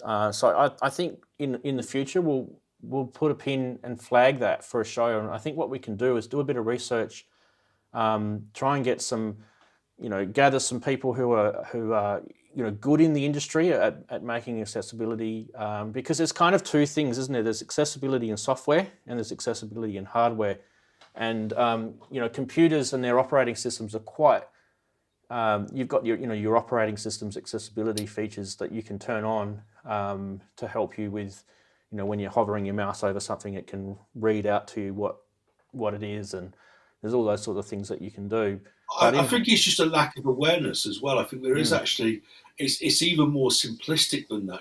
There is actually a real, almost a lack of awareness when you go to shows, and I've been to NAMM, I've been to places, and you go and you talk to people, and it's really interested in hearing what you say, but they're actually really not, what you'd want to use this as a product? Well, yes, I would, because, that's what I do for a living, I'm into new products just like anybody else. And I think sometimes it's as simplistic as people actually not being aware of the fact that, regardless of whatever impairment you have, whether it's physical or sensory, people out there are wanting to use the same products and have the same, work opportunities and workflow as anybody else. And I think that's a very good starting point just to get over that. Yeah. Oh, it's definitely good. Now, in terms of what you guys have been up to, now you mentioned briefly before that you were kind of mucking around with is it the RD8, Dean, that you've got, the 808 clone, or the RD9? We've got the RD8. You've got the RD8. The RD9. Yeah, you've got the RD9 that is on the first batch, so we're going to be doing a review on that by using the Roland V drum. TD was it? So I've got VAD 506, which is a lovely machine. Electronic drum kit, and so we matched the RD8 to it, and that was really cool. We got the 626 connected to it at Steve's at the moment, and when the RD9 comes, we're going to kind of MIDI link and these machines together, and the idea was to get all the best sounds from my drum machines here and map it to his actual drum kit, because we possibly going on a tour next year. And just so it is kind of getting the ideas, and we can drop samples into it, trying to work out what we want to do with it. But it's been a real great experience, that we've been doing this stuff. And there's not a lot of people I've noticed using, say, that the drum kit as, the trigger to the drum machines. I might be wrong, but I didn't see it on YouTube. So we stumbled across this, and we just kind of did a video, and we're going to do a few more now when the RD9 comes, and then do MIDI chain link of 3 or 4 drum machines and get the best sounds out of each drum machine onto the drum kit, and and play about with that, as well as mixing the module in the actual the TD-27 module of the Roland drum kit. So it's been really cool. So I can't actually show it, but on your is it your Fat Potato group? Have you put it up there? There's a video. Yeah, on Facebook. Facebook group Fat Potato Studio. If you search that up and you just click onto join, and I'll accept you in, and you can see a lot of links and stuff of what we'll be doing, which will be coming onto YouTube at some point soon. Yeah. So what's interesting about that is you've got Steve banging away on his V drums, and it's playing, the audio. Playing drums, please. Stop banging away. Okay, Bish Bosh. So he's told you, Rance. He has. He's schooled me. He's got the RD8 sounds coming out of, it's actually beautiful how it sounds too. I guess kind of one of the interesting things about that is because the V drums has got all of that sort of velocity and the intonations with when you're hitting a drum and all that's all programmed into it. How much of that can you actually get into those Behringer products? I think it's a lot more basic, isn't it? It's just pretty much just fires off the sound, doesn't it? It's not quite as. How did you find the velocity, Steve? I think because I was able to actually tweak velocity within the module, I actually kind of blended the two together. So I had, it was lovely it was quite an interesting thing to use the kind of analog sounds as a blending thing out of the 626 and the RD8, and then have that alongside the kind of, the sounds and kind of feel out of the actual TD-27 module. and I blended the cymbals and things like that, because the cymbals they sounded and felt great, but they were a little weak in places, because obviously not being able to see, I like to really hear cymbals and things. So and it was just tweaking those little things. But generally, it actually gave a really nice flavour to the actual. It gave it a more, much more analog feel, and it made it very responsive. A bit of tuning. Okay. Yeah. It needs a bit of tweaking, but it is really, you get some nice results, I think. Oh, good. Yeah, one of the things I've got, so I do have a drum kit, which is an electronic drum. It's not anything like the V drums, but I don't use that as so much. But I've got a Roland hand sonic, and it's the hand, drum pad thing. Something that I probably should show on the show. I absolutely love it because I'm a bit of a tapper when it comes to me wandering around the house. I find myself tapping away on kitchen benches and sinks and all sorts of stuff, and the family's always yelling at me, "Stop tapping!" But I love it, and quite often that's how I kind of work out a song in my head. I will start tapping away, and the hand sonic is it's perfect for me because I'm not a drummer. I know how to do basic drum beats and stuff with the sticks and everything, but I'm definitely not a drummer, and I don't think I'd ever will be. But I can tap, and one of the things that hand sonic is missing, I reckon, is the CV connective. I reckon that'd be cool to have some sort of triggering thing on it. But you can load samples. But if you do load samples on it, they're not dynamic samples like the ones that are built in to the synth engine on it. So if you do, hit it hard or hit it soft, or you can actually hit different locations on a pad, like that sort of stuff you can't get, that sort of level of programming. We've got this idea, I had this crazy idea, didn't I, where I kind of with the MIDI to CV gate converters to the synthesizers. I was saying to Steve, I wonder if this might happen, because I think it looked really good on the stage, was have, if there's 8 pads on the drum kit and have 8 synthesizers and program all the sounds. So they're drum sounds and connect them via MIDI CV gate converters. So you've got a drum kit, 8 synthesizers, and he's playing all 8 synthesizers. That'd be cool. Yeah. That would be good. Well, it's actually, it's not a bad idea. Like one of the things we did, Darren might remember, this is a while ago on the show, is we did a show where we should probably keep doing this because it's a cool thing. You grab an analog synth and you try and get as many sort of percussive sounds out of it and a few synth sounds out of it, and then you sample them all, and then you use that to make a track with. And the cool thing about doing that is you end up usually with a kit, and that kit belongs to that synth. So it's actually not a bad little sort of thing to do. And then you could load, like you could have like a Moog Slim Fatty, kit, and you have Steve, making a nice drum solo with it with the Slim Fatty. It'd be cool to do. We're going to record live drums, like do Steve playing live on like dance tracks and stuff like that as well. Yeah. So one of the things you can do with some of the Moog stuff is like, I don't know if Steve's ever heard of the Slim Fatty. They're like a rack mount analog mono synth, and you can daisy chain them together, and you can have up to, I think, 16 of these things. A bit like the Mother 32 and the DFAM and all that sort of stuff. You can do that with that gear as well. And the cool thing about it is they've got all CV inputs and outputs on them. So you could definitely rig up like a 16 voice. It'd be expensive to do, but you could find someone who's got it. Yeah, with Slim Fatties. Well, 3 of them layered in one sound. 3 for 1 bass drum. Well, that's what we did actually. We started mucking about a little while back when we was thinking about doing a bass drum, because we was looking like to making some a bit more bespoke sounds, like even like say the RD8 and layering say a brush with this and that and loads of acoustic stuff. But we was doing with the ARP, the 2600. I had a lot of fun with that ARP. Yeah. He's got a mind of its own, isn't it? Totally. Yeah. It's just what I love about it. It's so tactile, because for me, I could just literally start at the bottom and go upwards, and kind of go sideways. And and every time you touch something, it's like, what did I touch? What did I do? Kind of. It sounds like, great.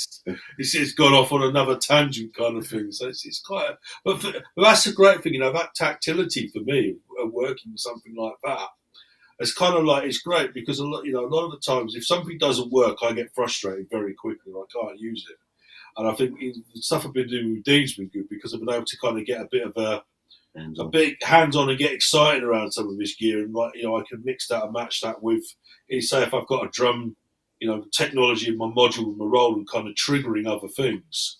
And then like having the analog kind of mixed in with it. It's really great. It's organic. Yeah.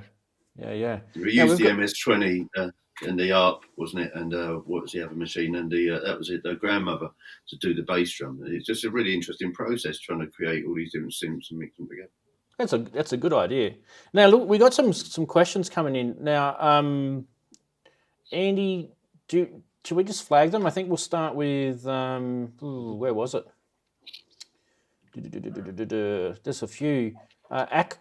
AKA Sick Form has said, have you tried routing the physical kit to a standard keyboard / synth CC so that you can play the synths on the kit?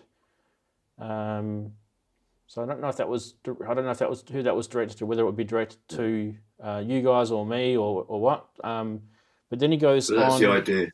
Yeah. What I was saying about connecting synths, via MIDI, put them all on separate MIDI channels via, CV gate converters like to the Moog and that, and put them on the separate channels and then map each drum, like the bass drum, the snare, with a different synthesizer. So you call your events 20 doing, some crazy sound. I think this is probably another good show topic that we could do. We could do the accessibility one, and I think we could do the one about drum machines, but also for the physical connectivity to playing real drums, connecting them up to synths and drum machines and things like that. I think it's definitely a good topic, and show some examples of it.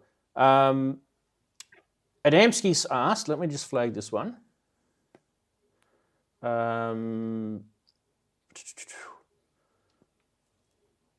we won't answer that one because he's actually telling us about a link to a video that sounded like KLF number.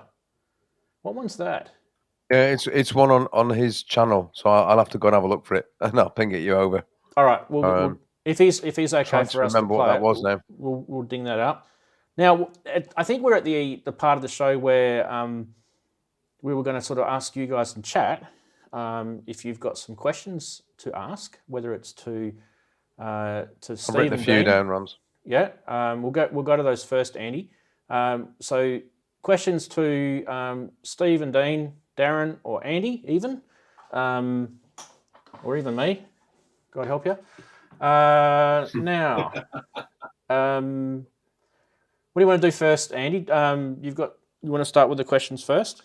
Well, there was some that came in earlier on, but a lot of the questions just seem to be sort of general questions within the chat, to the chat, about the chat. So yeah, but certain ones that I picked up. The first one was from Human Error, and he was asking, would you go for a flagship synth or Euro rack these days?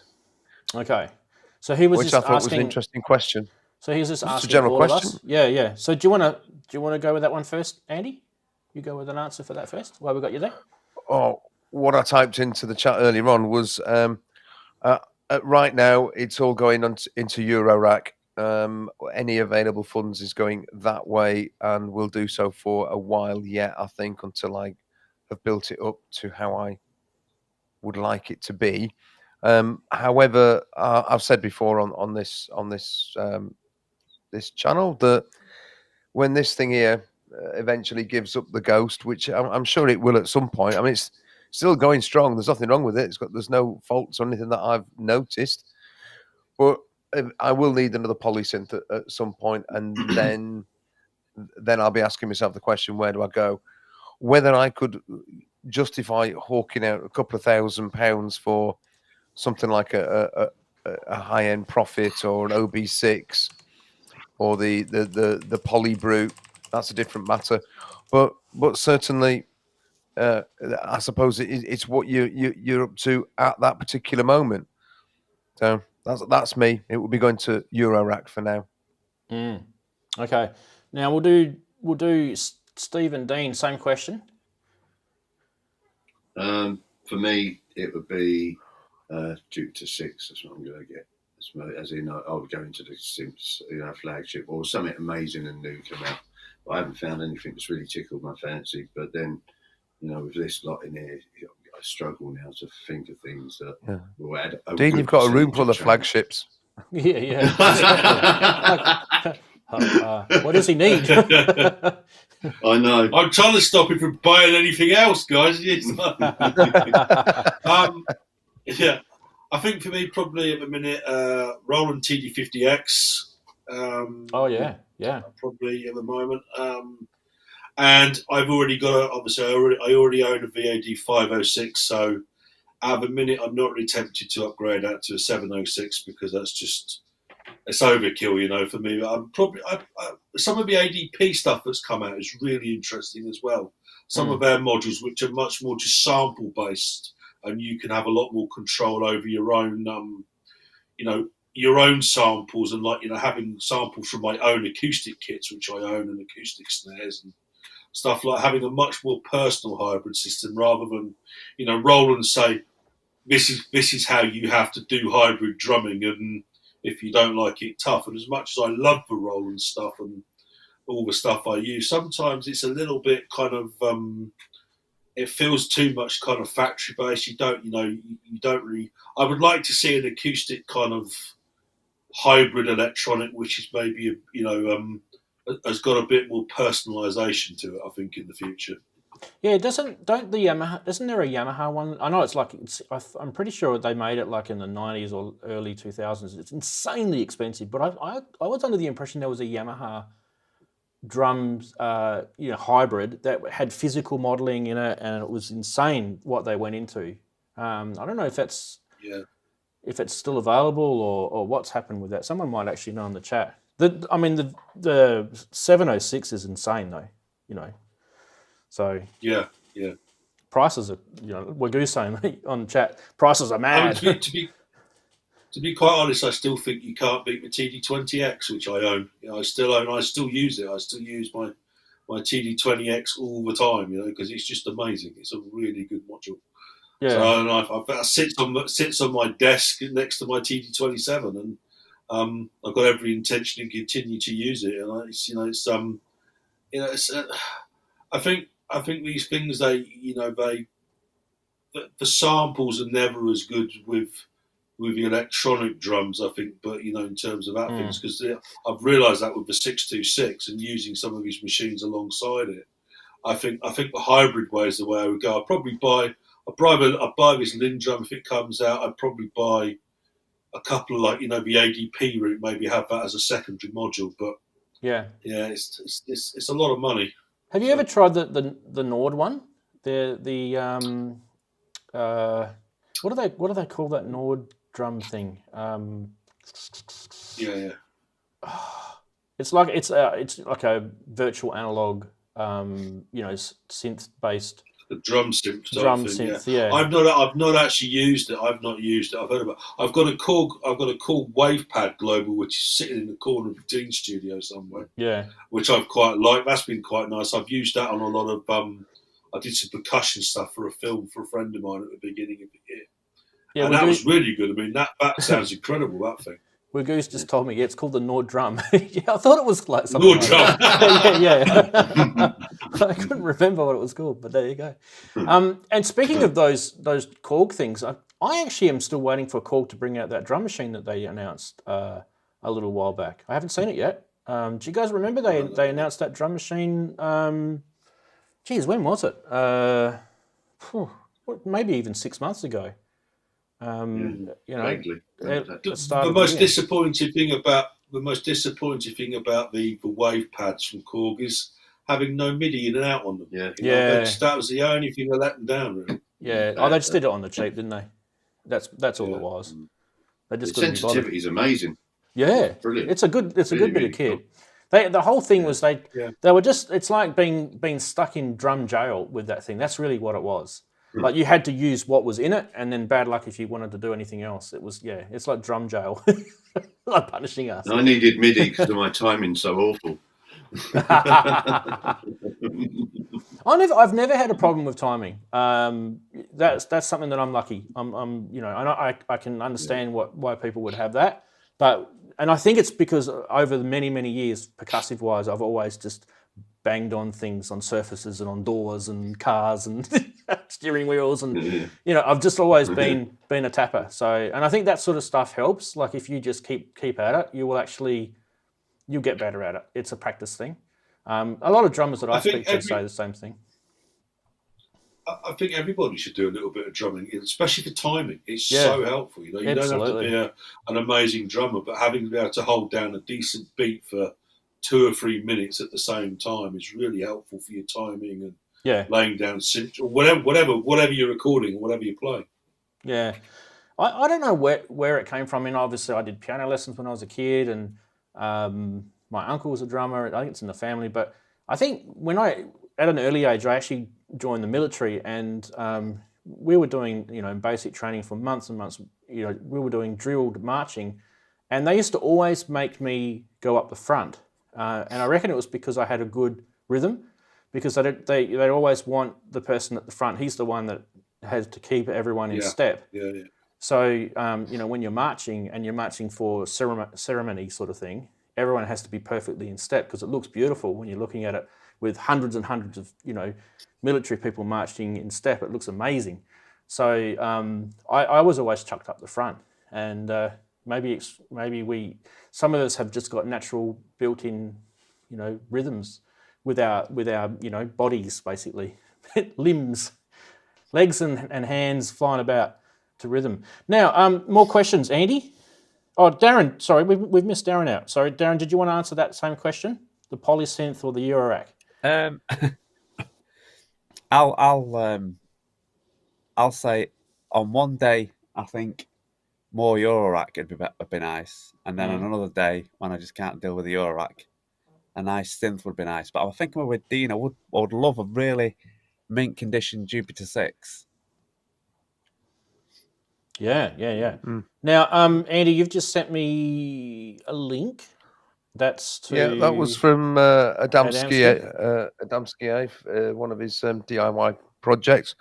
But interesting. I'm assuming that Adam's given the thumbs up to give it a play. I have watched this. I mean, I remember commenting that it was great. It sounded a bit like the KLF. All right, let's pop it in to the. I've never watched this before, so hopefully there's no swearing, and I'm sure. I'm sure it's playing. It's good. It's just DIY synth project. We know his stuff. It's amazing, isn't it? Yeah. Let's get this up and running. Here we go.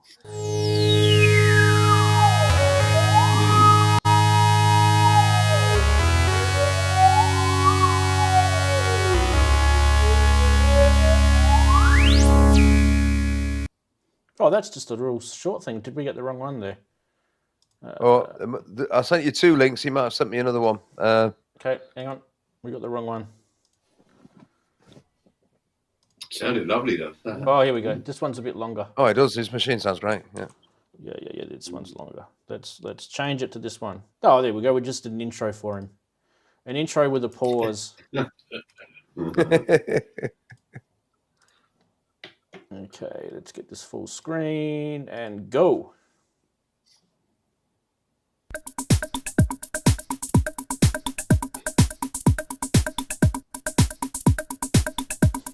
I'm going to paste the link into the chat.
All right, then let's just finish it here because we've got about a minute to go and you guys can watch the rest of it. I'm just going to tell, this is for Steve. This is a homemade synth by a guy called Adamski who's in the chat right now. And he's popped this on the YouTube channel. What it is basically, there's kind of like 2 rows. You've got VCO 1, 2, and 3 across the top with VCF 1 and 2 and a VCA all across the top. I'll go through what's in each of those sections. And then across the bottom, you've got Glide, LFO 1 and 2. You've got 2 envelope generators, and then you've got a chorus module on the bottom right, down the bottom. So on his VCO 1, he's got a row of knobs for waveforms. He's got sawtooth, pulse or square, triangle, and a noise. And then he's got pulse width, LFO. He's got a rate on that. He's got some switches below that with sync, FM, mod source, modulation, mod depth, coarse, and fine tuning. And they kind of replicated with VCO 2 and 3, except VCO 2 and 3 don't have the noise. And then you've got VCF is kind of like a, I don't know what type of filter. They're both VCF 1 and 2 are both resonant filters, but he should tell us in chat what type of filters they are, whether they're 24 dB. I really like the sound of that. Love the sound of it. Oh, it's amazing. It's an amazing looking thing. It's so the layout is so simple and logical and beautiful. We want this machine. It just is great. Yeah, it's quite big. It's actually, it's actually quite big. So when you're thinking about this, if you're looking at the video, Steve, his hands are like only covering up one of the sections. So the size of your hand would only cover up VCF. Yeah. So it's actually nice and spaced out. So you could actually, it's not like all compact up like, you know, the Volkers or the Eurorack stuff. It's actually really well spread out. And that's a good thing, because I tend to find that, you know, when I'm using the equipment, it's kind of like, you know, having enough space between knobs and faders to get that kind of shape in your hand. So when you move your hand, you know, you don't want to spend like kind of 2 minutes looking for the fader. It's like, you know, volume or whatever. You just want to be able to reach across and go, all right, make it change while you're listening to something, you know. And you don't want to bump another knob while you're at it too with your finger. No. Now he's just said in chat the filter is a Steiner Parker heavily modified clone, and it's his first prototype. And he said that he's made. I would buy that. He said he's made it big because he's got big hands. Yeah, it's great. He's like me. I've got big hands too. It's not. Brilliant. Maybe it's not my place to say this, but you know, wouldn't it be great if Adam would come on one Saturday just to talk about this, because it is a fabulous thing. Adam, you're invited. Just flick me a message and we'll organise you to come on if he wants to. Yeah, please come on, Adam. We'd love you to come on. Now, speaking of flicking knobs, if you guys own a Novation Peak, there is a knob on that. Off we go again. There is a knob on that if you accidentally touch, you've just ruined your patch that you've set up. So it's one of the things that did my head in with the Novation Peak. Guys who own one will know what I'm talking about. I think they fixed it in the firmware update though. Oops. These things, same thing. There's a little knob. You nudge that, it moves on to the next pattern, and if you lose everything, you lose everything. Yeah, it does your little bits of daft design, and you wonder why they do it. Yeah. Oh, that's throwing your synth at the screen type stuff, isn't it? Now, questions kept coming through. So, Andy, you've got some more, so we'll go with you. Well done, Adam, by the way. Method of taking notes. Yeah, thanks, Adam. That was really cool. From Sonic Link was the next question. It was about, he says he's currently obsessed with the Behringer 2500 modules, which he's got. What are we currently working on in terms of a project, either as gear that we're putting together or a project that, like I said, the project that we're working on? Okay. Anybody want to jump in with that one? Yeah, I'll start.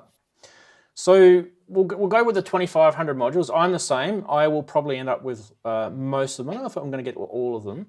Now, I've already got, at the moment, what I might do actually, I've just actually updated my website, and I have put in a new page called Modular.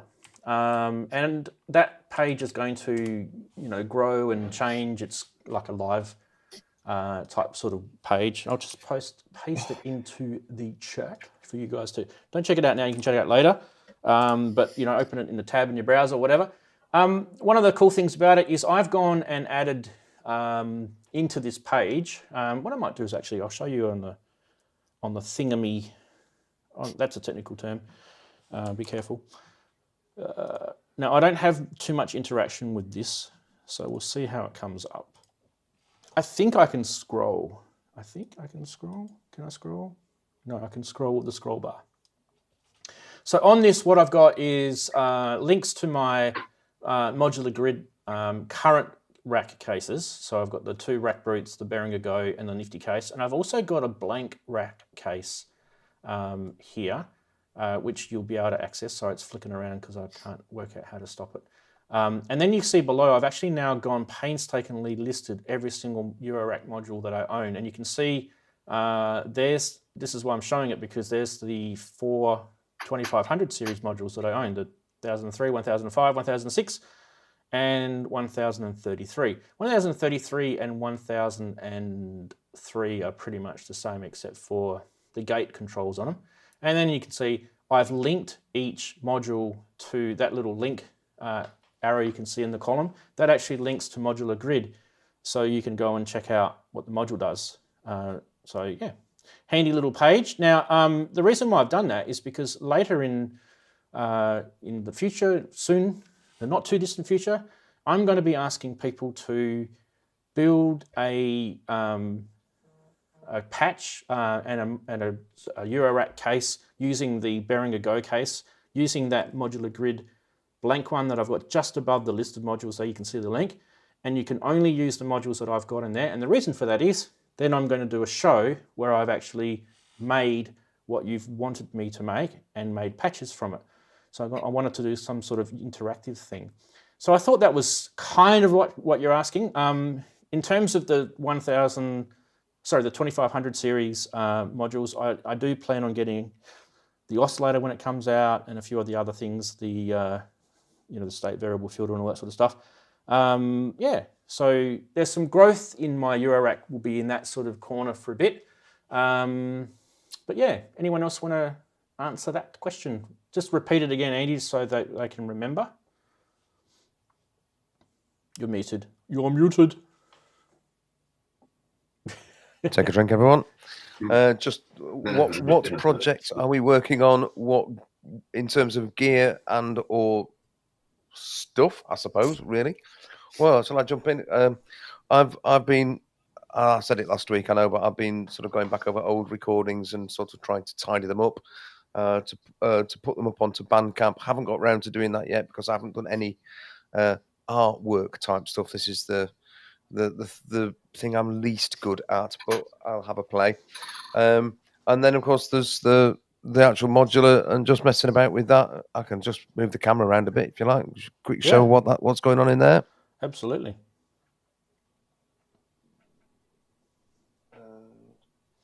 Excuse hands. So, there we are. Where are we up to? Am I going the right way? There. Yep, you can see it. Whoops. It's attached to a mic stand at the minute, so it's all a bit daft. So, yeah, I've got. Oh, I don't know. I've just been messing about with this and trying to get my head around it. At the minute, it's just been doing me head in because I've forgotten the basics again. So I'm sort of building up the System 100 modules. I'm going to order a couple more this week. I get paid on Tuesday, and when I get paid, I shall be sending some money off to order a couple more modules just to build that in. I think that means that the D, which is at the top there on the top right, is going. Well, it's the top left of my rack. That's probably going to have to come out of the rack to fit modules in because the rack is basically full as it is now. All the modules I've got are bloody big modules, so I need to take some of them out. So that's what I've been doing. That's where my attention is going, and having a lot of fun with it. Even though the fun comes tempered with a good deal of frustration at the same time. So that's me at the minute. Nice, beautiful. Now, while you were talking, I'll just go back to us.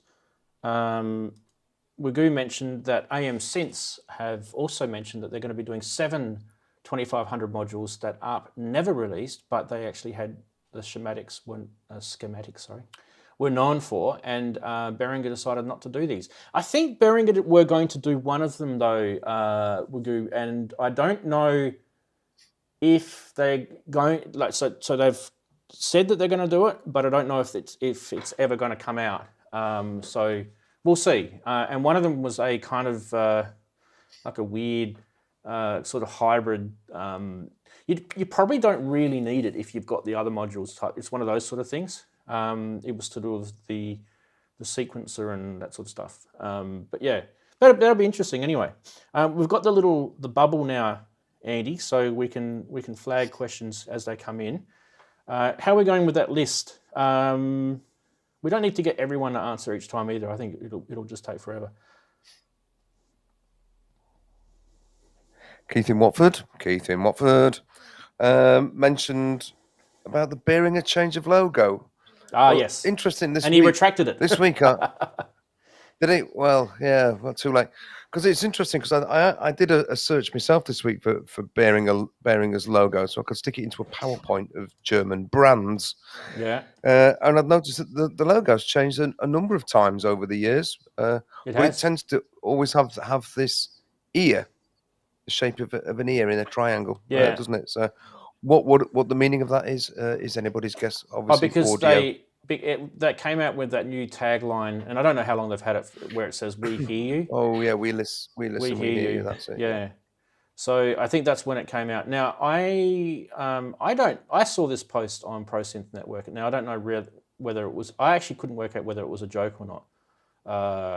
Where they talked about the change of logo, and it had like the circle with the middle of the circle cut through, and then Behringer in just sort of real plain font. I don't know if that was kind of like a P155 take or not, but yeah.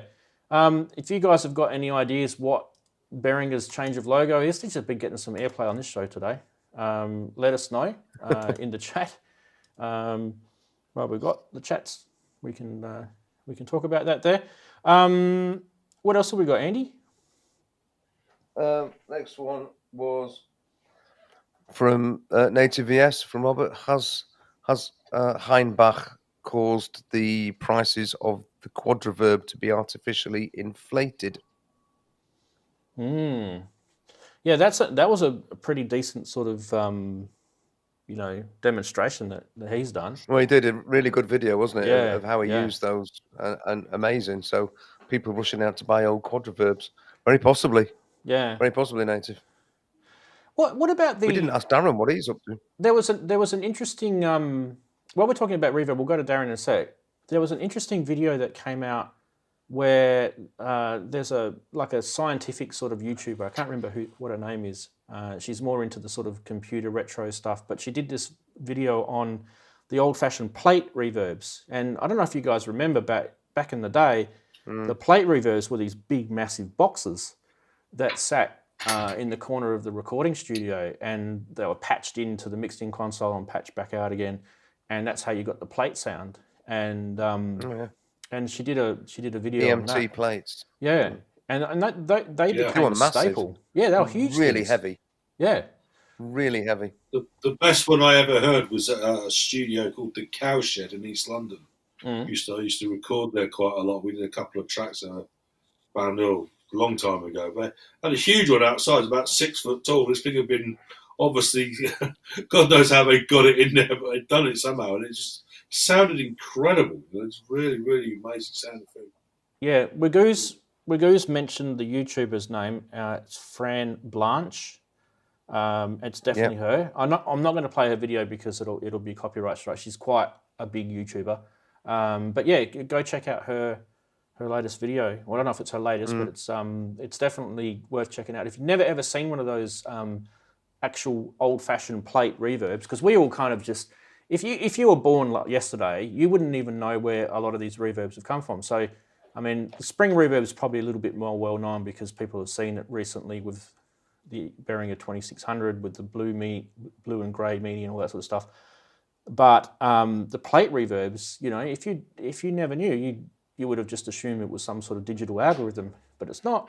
It's based on actual physical technology that was made in the day. And the algorithms that we hear on our DAWs or whatever, our Strymon Big Sky pedals or whatever we've got are literally just emulations. And I don't know how good they are, to be honest. Like, when you go watch the Fran video, you will see what I mean. A physical plate reverb has a bit of magic behind it. It's just a magical thing to hear in real life. If you've never heard it, see if you can go get yourself into a studio that's actually got one, because it's a real magical experience. It really is. The one caveat to that is obviously the famous Deverb from Pro Tools slope, I would say.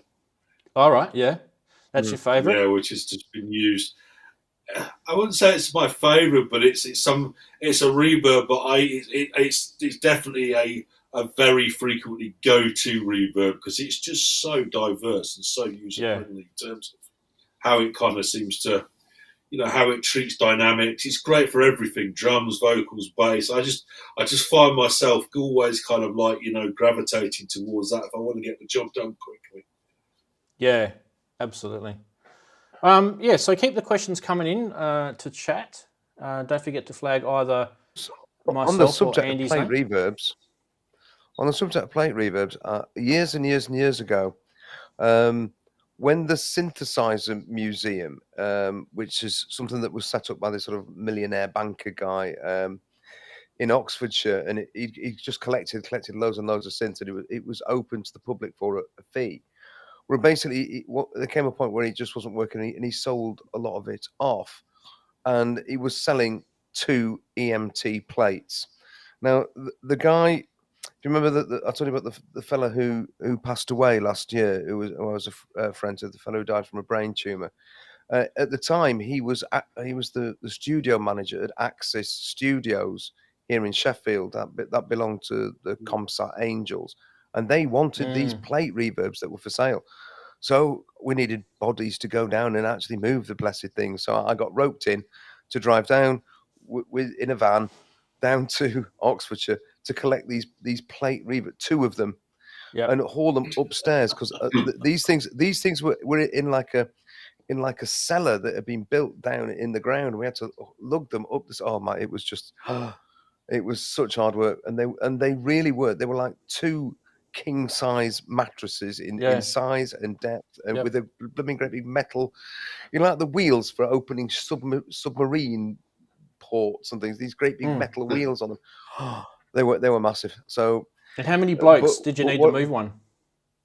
Oh, there were 4 of us. Yeah, there were 4 of us moving it. Yeah, but it was a fun day out. Sorry, anyway. Yeah. Right. Big hello to Marshall, who's just joined us. He's Hi, Marshall. The show. He's got up early to watch the show. Now there was a question that he's jumping the queue a bit, but that's all right. We'll ask it. Sasquatch has said, Heinbach and Look Mum No Computer effed the market for vintage VCOs per function generators. I think you could be right there. I mean, we talked briefly about those special modules things that that Sam's been doing a few weeks ago, didn't we? So, there's a friend of mine that lives here where I live, and he's actually going to use some of the ideas that Sam's got and actually build, like, instead of like a modular system, he's actually just going to build a synth with it, because he's got this big shed out the back where he lives, plenty of land, doesn't really care how big this thing's going to be, and he's just got this kind of crazy project that he wants to do. And I think it's a good idea, like just like what Adamski's done, with nice big spaced out knobs so that you can just reach for something when you want it. Bit like the meme we had this week, this one. Yeah. You might have to climb up on the ladder to reach the knobs. And I think it's time for the rant. Are you guys ready for the rant? Mm-hmm. The rant.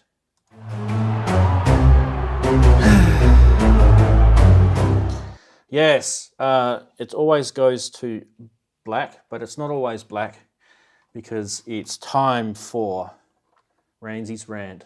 And yes, this week we are ranting about that thing there, that thing. You know what that is? It's called a micro USB. And if you are a manufacturer of anything to do with the music industry hardware, and you put that bloody piece of shit on your hardware, I'm going to visit you and whack you across the head with it. You got it? I'm sick of it. Stop it. You stop it now. Okay? I'm talking to you, Arturia. That was, well, Sasquatch. Yeah. Yeah. Sasquatch asked the question in the chat actually about that very thing. So there you go, Sasquatch. There's your question answered quite succinctly with piece of shit, I think. Yeah. He's got a few others actually. Sasquatch does. I'll get to those others as well. He's been good. He's got a few. He's got some ideas of some rants. We'll keep them coming, anyways. When I was doing it, I wanted to find the spare key step so that I could show you guys. Now that's the key step that I bought originally, which was probably like 5 years ago or whatever, 4 or 5 years ago. And that's, if I plug a USB micro into it, that thing's just flapping around in the breeze. Like I don't know how it still works. I reckon there's like a micron of solder holding that that thing together. It's probably just it's on its last legs. And when it fails, I'm just going to throw it. I'm literally going to throw it. Sorry for all the greenies out there, but it'll be a rage. I'll be excused from doing something bad for the environment in this case. Yes, everyone hates the micro USB system, that's for sure. But yeah, keep the rants coming in. Don't forget, if you do want to have a rant on the show, you're more than welcome to actually come on the show and have your rant, as long as it's not too bad. And you can also just post it into the Discord channel that we have. There's actually a special actual room for rants. Let me just find is it this one? Yeah, this is the one. If you're looking for the Discord channel link, that is it there. It is at the bottom of your screen right now. It is a bit.ly link, but trust me, it's completely safe. It will take you to some porn site first. Do that in front of your wife. No, it won't. I'm just kidding. It literally just takes you straight to the Discord server. So now, speaking of links and weird things that we've been doing over the last few weeks, we did talk about a competition. You guys might remember a couple of weeks ago we talked about doing a competition where you guys could win 3 months worth of mastering through Lander, LANDR.com. And you know what? Nobody entered. 0 people entered. So I was approached by Lander and they said, look, we want to do this through you. And I said, okay, I'll give it a go. Don't know how you're going to go with it.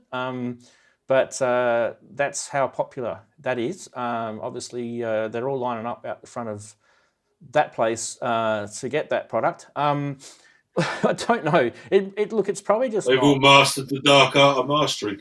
I just think it might be just we're just not into making sausages. That's probably what it is. So yeah, you guys probably don't understand what that means. But when we do our mastering show, which will happen in the near future, we will definitely be talking about sausages. That's for sure. Look, in terms of why we haven't done the mastering show yet, is because I've had one person who said he was going to do it and he dropped out and hasn't rescheduled. So we'll probably let that person go bye-bye. And then I've put the feelers out for someone else to jump on. Now, I think if someone is a mastering engineer and they do it as a part-time business or they do it as a full-time business, it's an opportunity for you to, promote your business. I'm not really going to be putting you in a precarious position and picking your brains and asking you to give us all your secrets. What we probably want to do is probably just generally talk about the topic, because all of us have, at some stage in our music recording career, we're going to have to touch it at some stage. So we will get Can I just come in,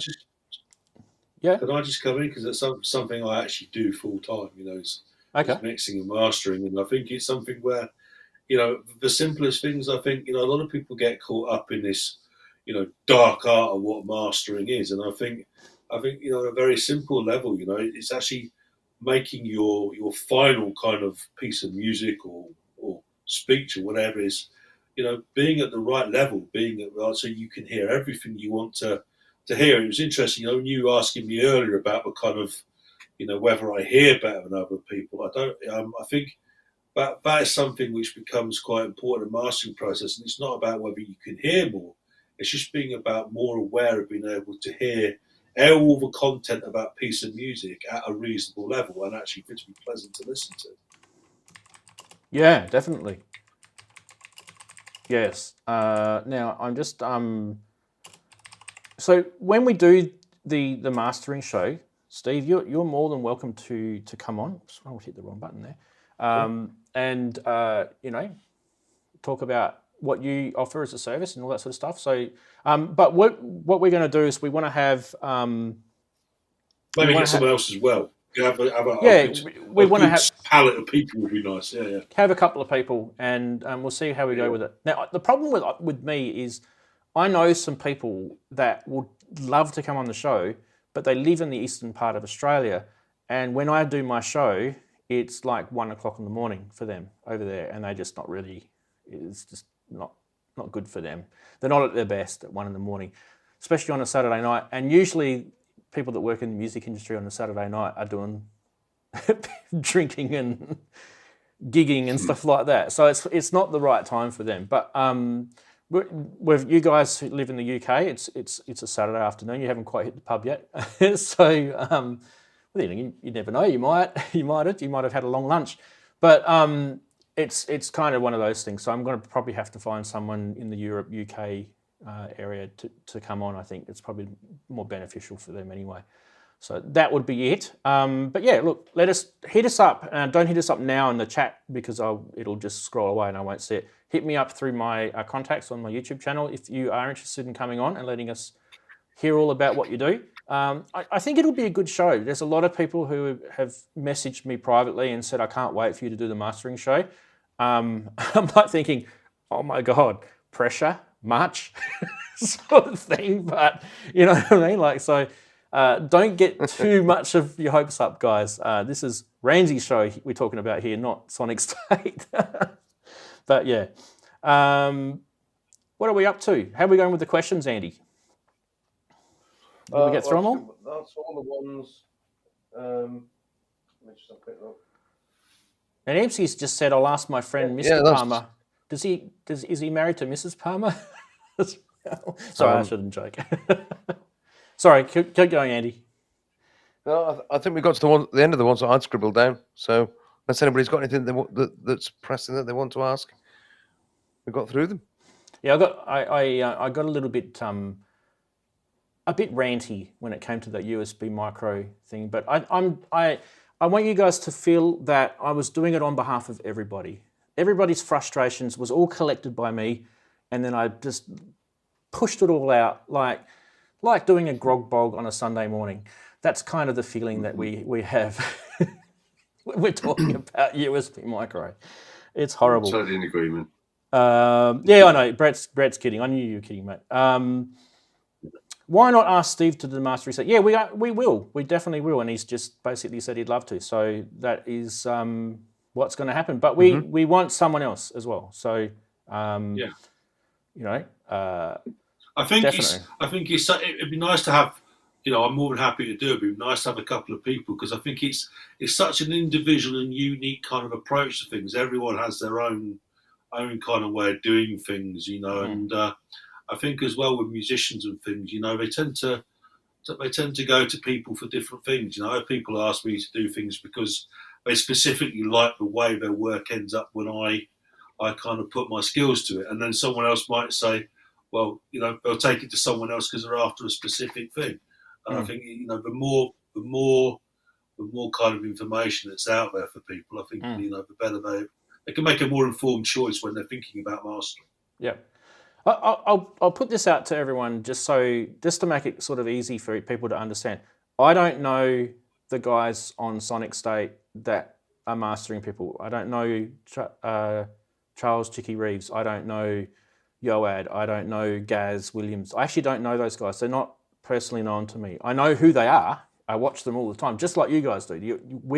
We know who they are, but I don't know them personally. So if I was going to ask them to come on the show, it would be very cold. It would be a cold sort of request because they actually don't know me. Well, they might, but I doubt it. I'm only a small YouTuber, so it's not like I'm, another Sonic State or anything like that. But I'd much rather have someone come on that is a warmer introduction and, a friend of yours, like Steve is, a good friend of Dean's. So that's what I mean by a warmer introduction. So if we can do that, it'll be better. I know some of you know Gaz, so you can ask him. It's up to him if he wants to come on. But you would probably have to ask, if you know Gaz, you would probably have to ask Gaz first on my behalf, because he's not on my friends list in Facebook or anything like that. So it's not like I don't like him or anything. I think he's awesome. He's just not someone that I know personally. It's just someone that I know of. So you guys understand what I'm saying. I don't want to sort of just be a creep and just approach people out of the blue. Yes.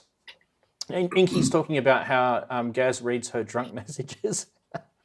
I know what those drunk messages are like. I get them as well. Well, yes. We love them, even if we're not necessarily sure what they're about. Sometimes we have to get her to re-say them in a different way. No, they're good. I don't mind the old Inky drunk messages. They're good. Nice to see you too, Lisa. I think we probably hit the sort of towards the end of the show. This was fun. We kind of we just did 2 hours and 15 minutes of YouTubing just then. And we didn't really set a topic this week. It was awesome, wasn't it? So I had fun. You guys had fun? Yeah, really good. I very much enjoyed it. Yeah, thank you very much. Thank you for inviting me. It's been a pleasure. You're more than welcome to come back, Steve. We like you. You're good. Yep. Yeah. Good to meet you, Steve. Just say, What about Dean as well? Nah, Dean I'm kicked out now. That's me. I'm gone. Bye, everyone. Thanks for the show and being part of it. Don't bring that Dean bloke with you next time, Steve. Leave him in the cupboard somewhere. Yeah, don't upset Dean. He might pull my leads out on stage and I have no electronic drums. Put naughty samples on his drum pads. Yeah.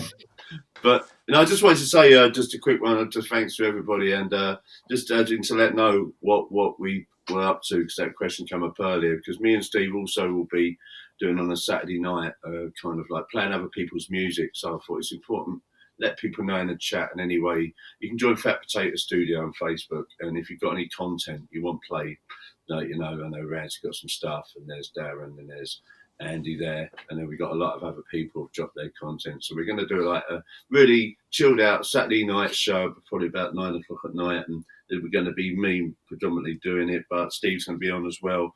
I think we've got a couple of other guests going to be willing to come on and join us, and then just playing whatever music, and just listen to other people's music, get their music out there, have some fun and chat. There'll be a bit of gear talk, you know what I mean, and current news, as in just standard in between songs, whatever you've been up to, it's going to be fun time. And then Steve's Acoustics Dexterity, mate. We've got we've got lots of things coming. We've got the COVID lockdown, provided it goes ahead, launch of the Sightless Insight teaching program later in the year, and we've unfortunately had to cancel some clinics because of the extension of a lockdown. But hopefully, towards the end of it next year, we'll be up and gigging and out there, kind of doing our stuff next year. I think realistically now, but it's all good stuff. So acousticsdexterity.com, isn't it? Yeah. Now, I want to give a couple of plugs before we finish. Obviously, the first one I want to give is to anyone who is a Sonic State fan. They've just put out an album on Bandcamp, which is thesonicstate.bandcamp.com if you want to check that one out, where there's a whole bunch of people that are regulars on their show, and they've actually gone and recorded some stuff. It's really good. Like there's Ty Unwin on there, there's Yoad's done something on there. It's actually really, really good. So it's definitely worth going checking out. If you haven't, it's the first time you've ever heard of that, then you've been living under a rock. I'm sure you guys know about it. Also, Darren and Inky's video. Darren, is that the one that's on your channel now? The DTH versus Inky? Yeah, that was. That was last week, wasn't it? Yeah, that was last week's. Yeah. Yeah. So we're going to run out of time, so I'm not going to get a chance to play. I might play it next week, but what I'll do just quickly is this is actually definitely worth checking out. I've just put a link into it in the chat now, so you guys will see it in the chat there. So go check that out if you haven't. That's actually really, really cool. It's a little collab project between the two of them. And you've obviously seen Lisa on the show before if you know who she is. She's awesome and definitely very talented as well. So there's that. And what was the other thing? Okay, so don't forget to check out the what these guys said below, the stuff. Is that happening tonight for you guys, or is that planned in the future? Is it? Yeah, it's in the pipeline. Okay. We're going to start our first day. But yeah, just go on Fat Potato Studio Facebook group, invite, join, and then drop messages, join content, and share. Just and like chucked a link in there. Yeah, Dean, Andy's just chucked a link into the chat. Thanks, Andy. Thanks, Andy. So you guys say, Darren, if you want some content on the go, just to get your permission as well and play your stuff that you're doing, that'd be wonderful, mate. Yeah.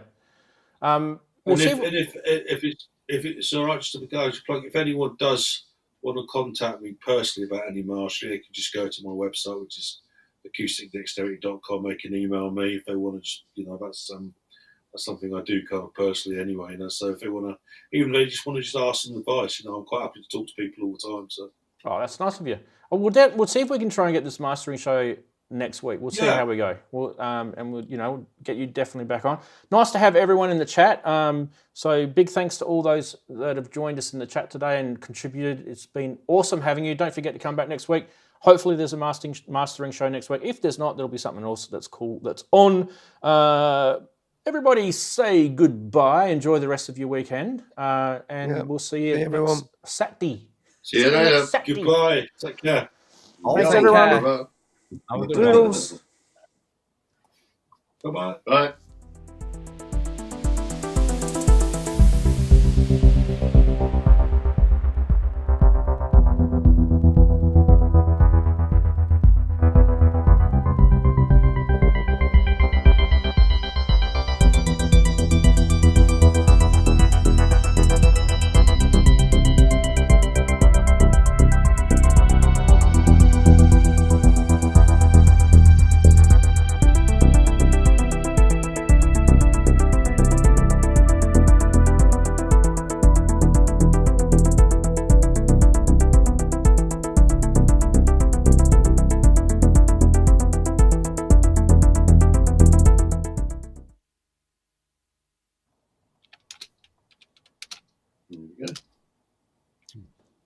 And we're back. We are. Just waiting for that.